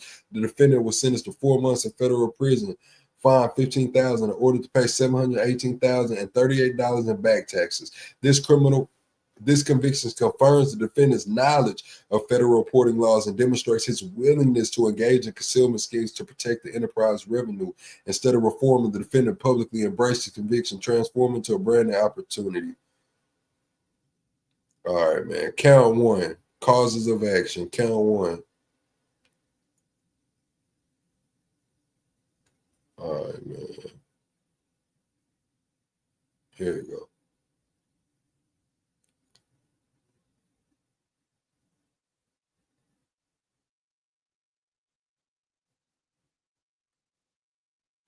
It says, plaintiff really didn't believe that failure to comply with the defendant's demands will result in unpaid labor, financial destitution, career sabotage, abandonment abroad, and possible physical harm. The defendant Cartagena withheld the plaintiff's pay for days and weeks at a time, placing the plaintiff in a financial hole. The plaintiff would only be paid if he returned to the defendant's employ. The plaintiff was grossly underpaid. The plaintiff will receive between $150 and $250 per performance. Unbeknownst to the plaintiff, the defendant Cartagena was paid $3,000 to $5,000 per show for the plaintiff's part of the performance. The defendant Cartagena pocketed the plaintiff's money and paid the plaintiff late. The plaintiff tried to leave on multiple occasions. The defendant Cartagena used coercive tactics like begging, pleading the plaintiff to stay, and stating the plaintiff is all he had on his side. Defendant Cartagena guaranteed to release the plaintiff as an artist and begged the plaintiff to forego his opportunities to play professional basketball and to sign with other labels and producers. The defendant Cartagena begging and began to fall on deaf ears. Plaintiff was threatened. The defendant Cartagena told him that nobody leaves Terror Squad in one piece, then pointed to the face slashing of former Terror Squad member Cuban Link as an example. Courts recognized that serious harm under 1589 includes non-physical harm that will compel a reasonable person in the victim's position to continue providing labor. And defendant's conducts included repeated threats of retaliation and abandonment, economic deception, and manipulation of the plaintiff's fear of blacklisting. Satisfies this standard, the plaintiff was deprived of the autonomy and felt trapped into a coercive dynamic for over a decade. Now, they say he was in this dynamic for over a decade. Press 1, chat, if you think that's his own damn fault that he was there for over a decade, or press 2, that's not his fault. He was there for a decade. 1, if you think that's his own damn fault, he should have left. 2, if you don't feel like that. It says sex trafficking by coercion. A commercial sex act is defined as any sex act on account which anything of value is given or received by any person. This includes conditional access to food, housing, pay, or professional status. The defendant used his authority and the plaintiff depended on him to coerce plaintiff into repeated, unwanted sexual activity for the defendant's entertainment and power reinforcement. Coercive conduct included requiring the plaintiff to engage in sexual acts with women in the defense's presence, redirecting the plaintiff to participate in group sex scenarios under the guise of loyalty rituals to terror squad, punishing the plaintiff for resisting by canceling return flights, withholding pay, cutting off contact, or threatening the plaintiff that nobody leaves terror squad in one piece. The plaintiff's compliance was extracted through coercion, fear, and economic manipulation that qualify as commercial sex acts under 1591, as plaintiff's compliance was directly tied to job retention, income access, and travel home. In at least one instance, the defendant canceled the plaintiff's return flight home after the plaintiff expressed discomfort with the coercive sexual dynamic. This act rendered the plaintiff stranded abroad without shelter or resources for several days. On one occasion, the plaintiff was forced to have a threesome with the defendant, Cartanega, and a female fan. The plaintiff rejected the demand by pretending to be ill. The defendant, Cartanega, disregarded the plaintiff's complaint and yelled at him to pull his dick out. The plaintiff obliged. The woman consented and said, and as she straddled the defendant, Cartanega, the plaintiff began anally penetrating her. The defendant, Cartanega, was very excited, screaming about how long he waited to do it. While the defendant, Cartanega, was outwardly bragging, the plaintiff felt sick as his genitals inadvertently brushed against the defendant, Cartanega's. Whoa, whoa, whoa, whoa, whoa. Whoa, whoa, whoa. Hold on. Rewind that chat. Was this some fucking sword fighting going on? One occasion, the plaintiff was forced to have a threesome with the defendant, Cartanega, and a female fan. The plaintiff rejected the man by pretending to be ill. The defendant, Cartanega, disregarded the plaintiff's complaint and yelled at him to pull his dick out. The plaintiff obliged. The woman consented, and she was straddling the defendant, Cartanega. The plaintiff began anally penetrating her. So they DPing her, bro. The defendant, Cartanega, was very excited, screamed about how long he waited to do it. While the defendant, Cartanega, was outwardly bragging, the plaintiff felt sick as his genitals inadvertently brushed against the defendant, Cartanega's. At another point during this interaction, the defendant, Cartanega, began shouting the plaintiff's name, T.A., T.A., T.A., and she squirted on me, T.A.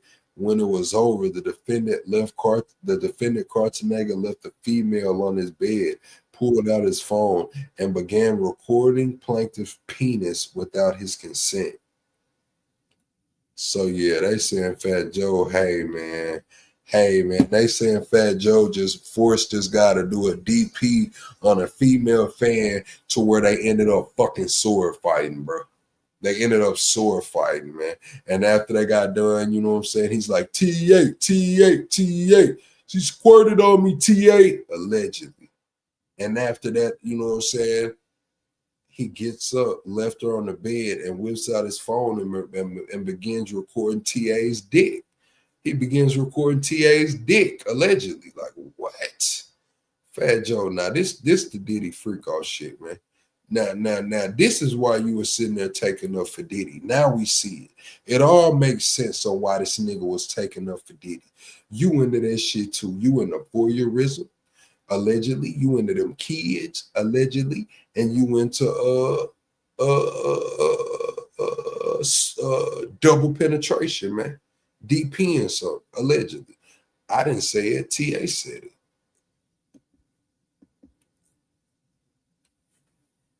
It's crazy, bro. A forced DP is fucking crazy, bro. On a fan? What? On a fan? Press 1 if y'all believe that, chat. Press 2 if that's some bullshit that's made up. Press 1 if y'all believe that it's some bullshit. Or press 2 if y'all think that's some bullshit, bro. You said that's a bunch of rubbing genitals too much, man. I'm telling you, bro, listen. He said that the woman was straddling Fat Joe, like riding him, and he came up behind her and put it in her butt. So he behind her in her butt while she's, you know what I'm saying? So I don't know, bro. I don't know, bro. Like was he on was they playing Twister, bro? Like was it like a Twister type of deal, bro? Like he talking about their genitals brushing up against each other, then Joey Crack allegedly gets off the bed and just starts recording him. Like what? It says on another occasion, after a concert overseas, the defendant Cartanega called the plaintiff to his hotel room. He forced the plaintiff to have an orgy with an extra female that was in his room. As the plaintiff was performing sex acts with the female, the defendant Cartanega had stopped having sex with his female, stood up, and started masturbating. While he was masturbating, the defendant Cartanega started spanking the plaintiff on his butt while he was screaming, "Harder, TA, harder, TA, harder, TA," allegedly. So now TA saying Fat Joe done called him in there. He got 2 bitches in the room. He called him in there like, TA, you fuck her, I'ma fuck her. So TA in the middle of getting it on. Fat Joe pull out, start beating off, smacking TA on the ass, talking about harder TA, harder TA, harder TA. Now I ain't gonna lie, bro. That sounds crazy.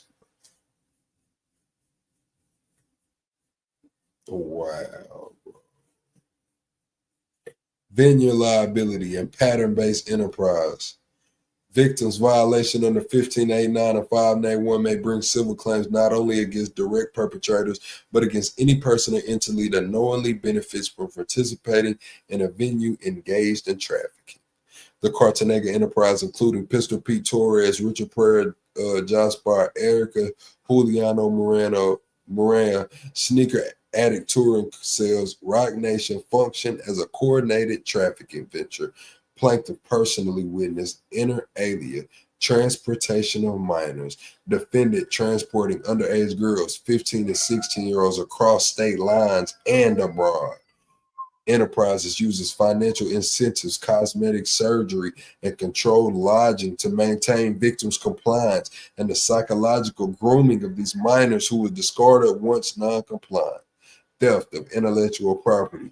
Defendant Eric Juliano Moreno knew or should have known of the defendant Cartanega's theft and concealment of the plaintiff's intellectual property rights, specifically as it pertains to the music he was featured on, as well as all the music he wrote. The plaintiff directly reached out to defendant Miranda for assistance, and she ignored the plaintiff, stating she was too busy taking care of her children. The defendant, Eric Juliano Miranda, created a wheel of shell companies, Sneaker Addict Touring LLCs, Slate Inc., Azariah LLC, Bleed the LLC, Azzy's Way, and R4 Soul Valley LLC, which were all used to launder money and conceal the ownership rights of the plaintiff's intellectual property. Theft and wages of services. The defendant, Sneaker Act Touring LLC and Rock Nation LLC, knew that the plaintiff was entitled to receive $30,000 per show during the 2017 All the Way Up tour. According to the former employee Rock Nation who managed the plaintiff and defendant Cartanega, the plaintiff and the tour DJ were slightly received $30K per show for their work on the All the Way Up tour. Instead of paying the plaintiff, the defendant gave the plaintiff $1,000 per show and pocketed the balance. Upon information of this belief, Cartanega used the balance of the money to pay off tax debt he incurred because of his June 24, 2013 tax fraud conviction.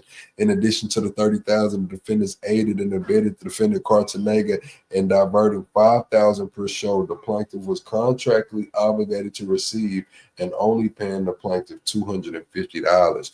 Rock Nation's role as the venue participant under 18 USC. Beginning or on around 2017, Rock Nation knowingly benefited financially from substantially participating in the trafficking venture that exploited the plaintiff. Rock Nation managed the defendant Cartanega's touring catalog, business infrastructure, and collected a fixed 10% share of all enterprise earnings, where the Rock Nation generated revenue. Rock Nation acted through its appointed accounting agent, BDO, which handled payroll structuring, W-2 insurance, and classification. BDO knowingly created falsified W-2 pay stubs for the plaintiff while simultaneously misclassifying him as a 1099 contractor for the IRS filings. This dual record scheme deprived the plaintiff of health care, overtime, and labor protections under federal and state law. These acts carried out under Rock Nation supervision constitute pre-anticipation in a trafficking venture under 18 USC. Rock Nation's financial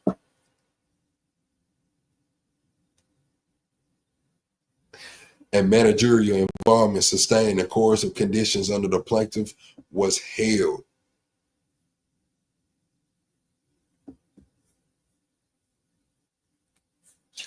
Upon assuming control of defendant Cartanega's tour and publishing, merchandising, and accounting operations, Rock Nation received at least 10% of all income earned by the defendant Cartanega, including revenue derived from performances, songwriting, and commercial releases that relied on the plaintiff coercing unpaid labor, appointing in its long-standing accounting firm BDO to oversee the defendant Cartanega's financial structure, including payroll, royalty tracking, expense allocation, and tax reporting, directed and ratified a fraudulent miscalculation scheme where BDO, acting under Rock Nation's authority, issued plaintiff falsified W-2 pay stubs while simultaneously classifying him as an independent 1099 contractor. And they got the pay stubs here. They got fake pay stubs here they showing. Damn.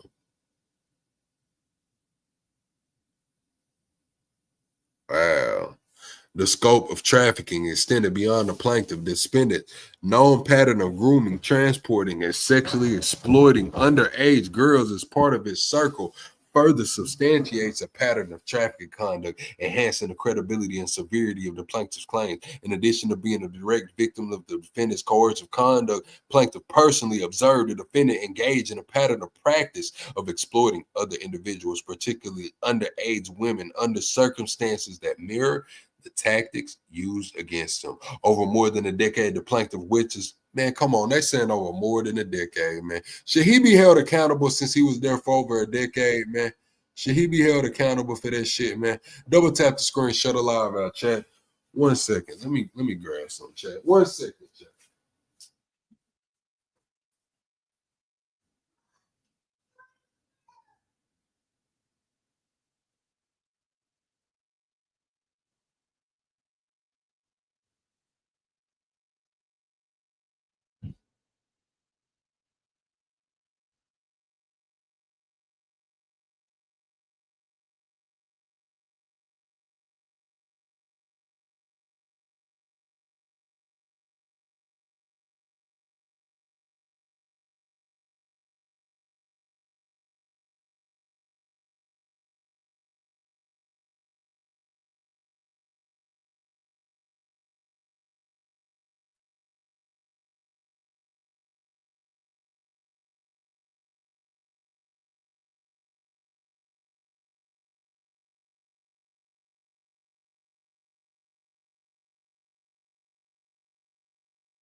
All right, chat.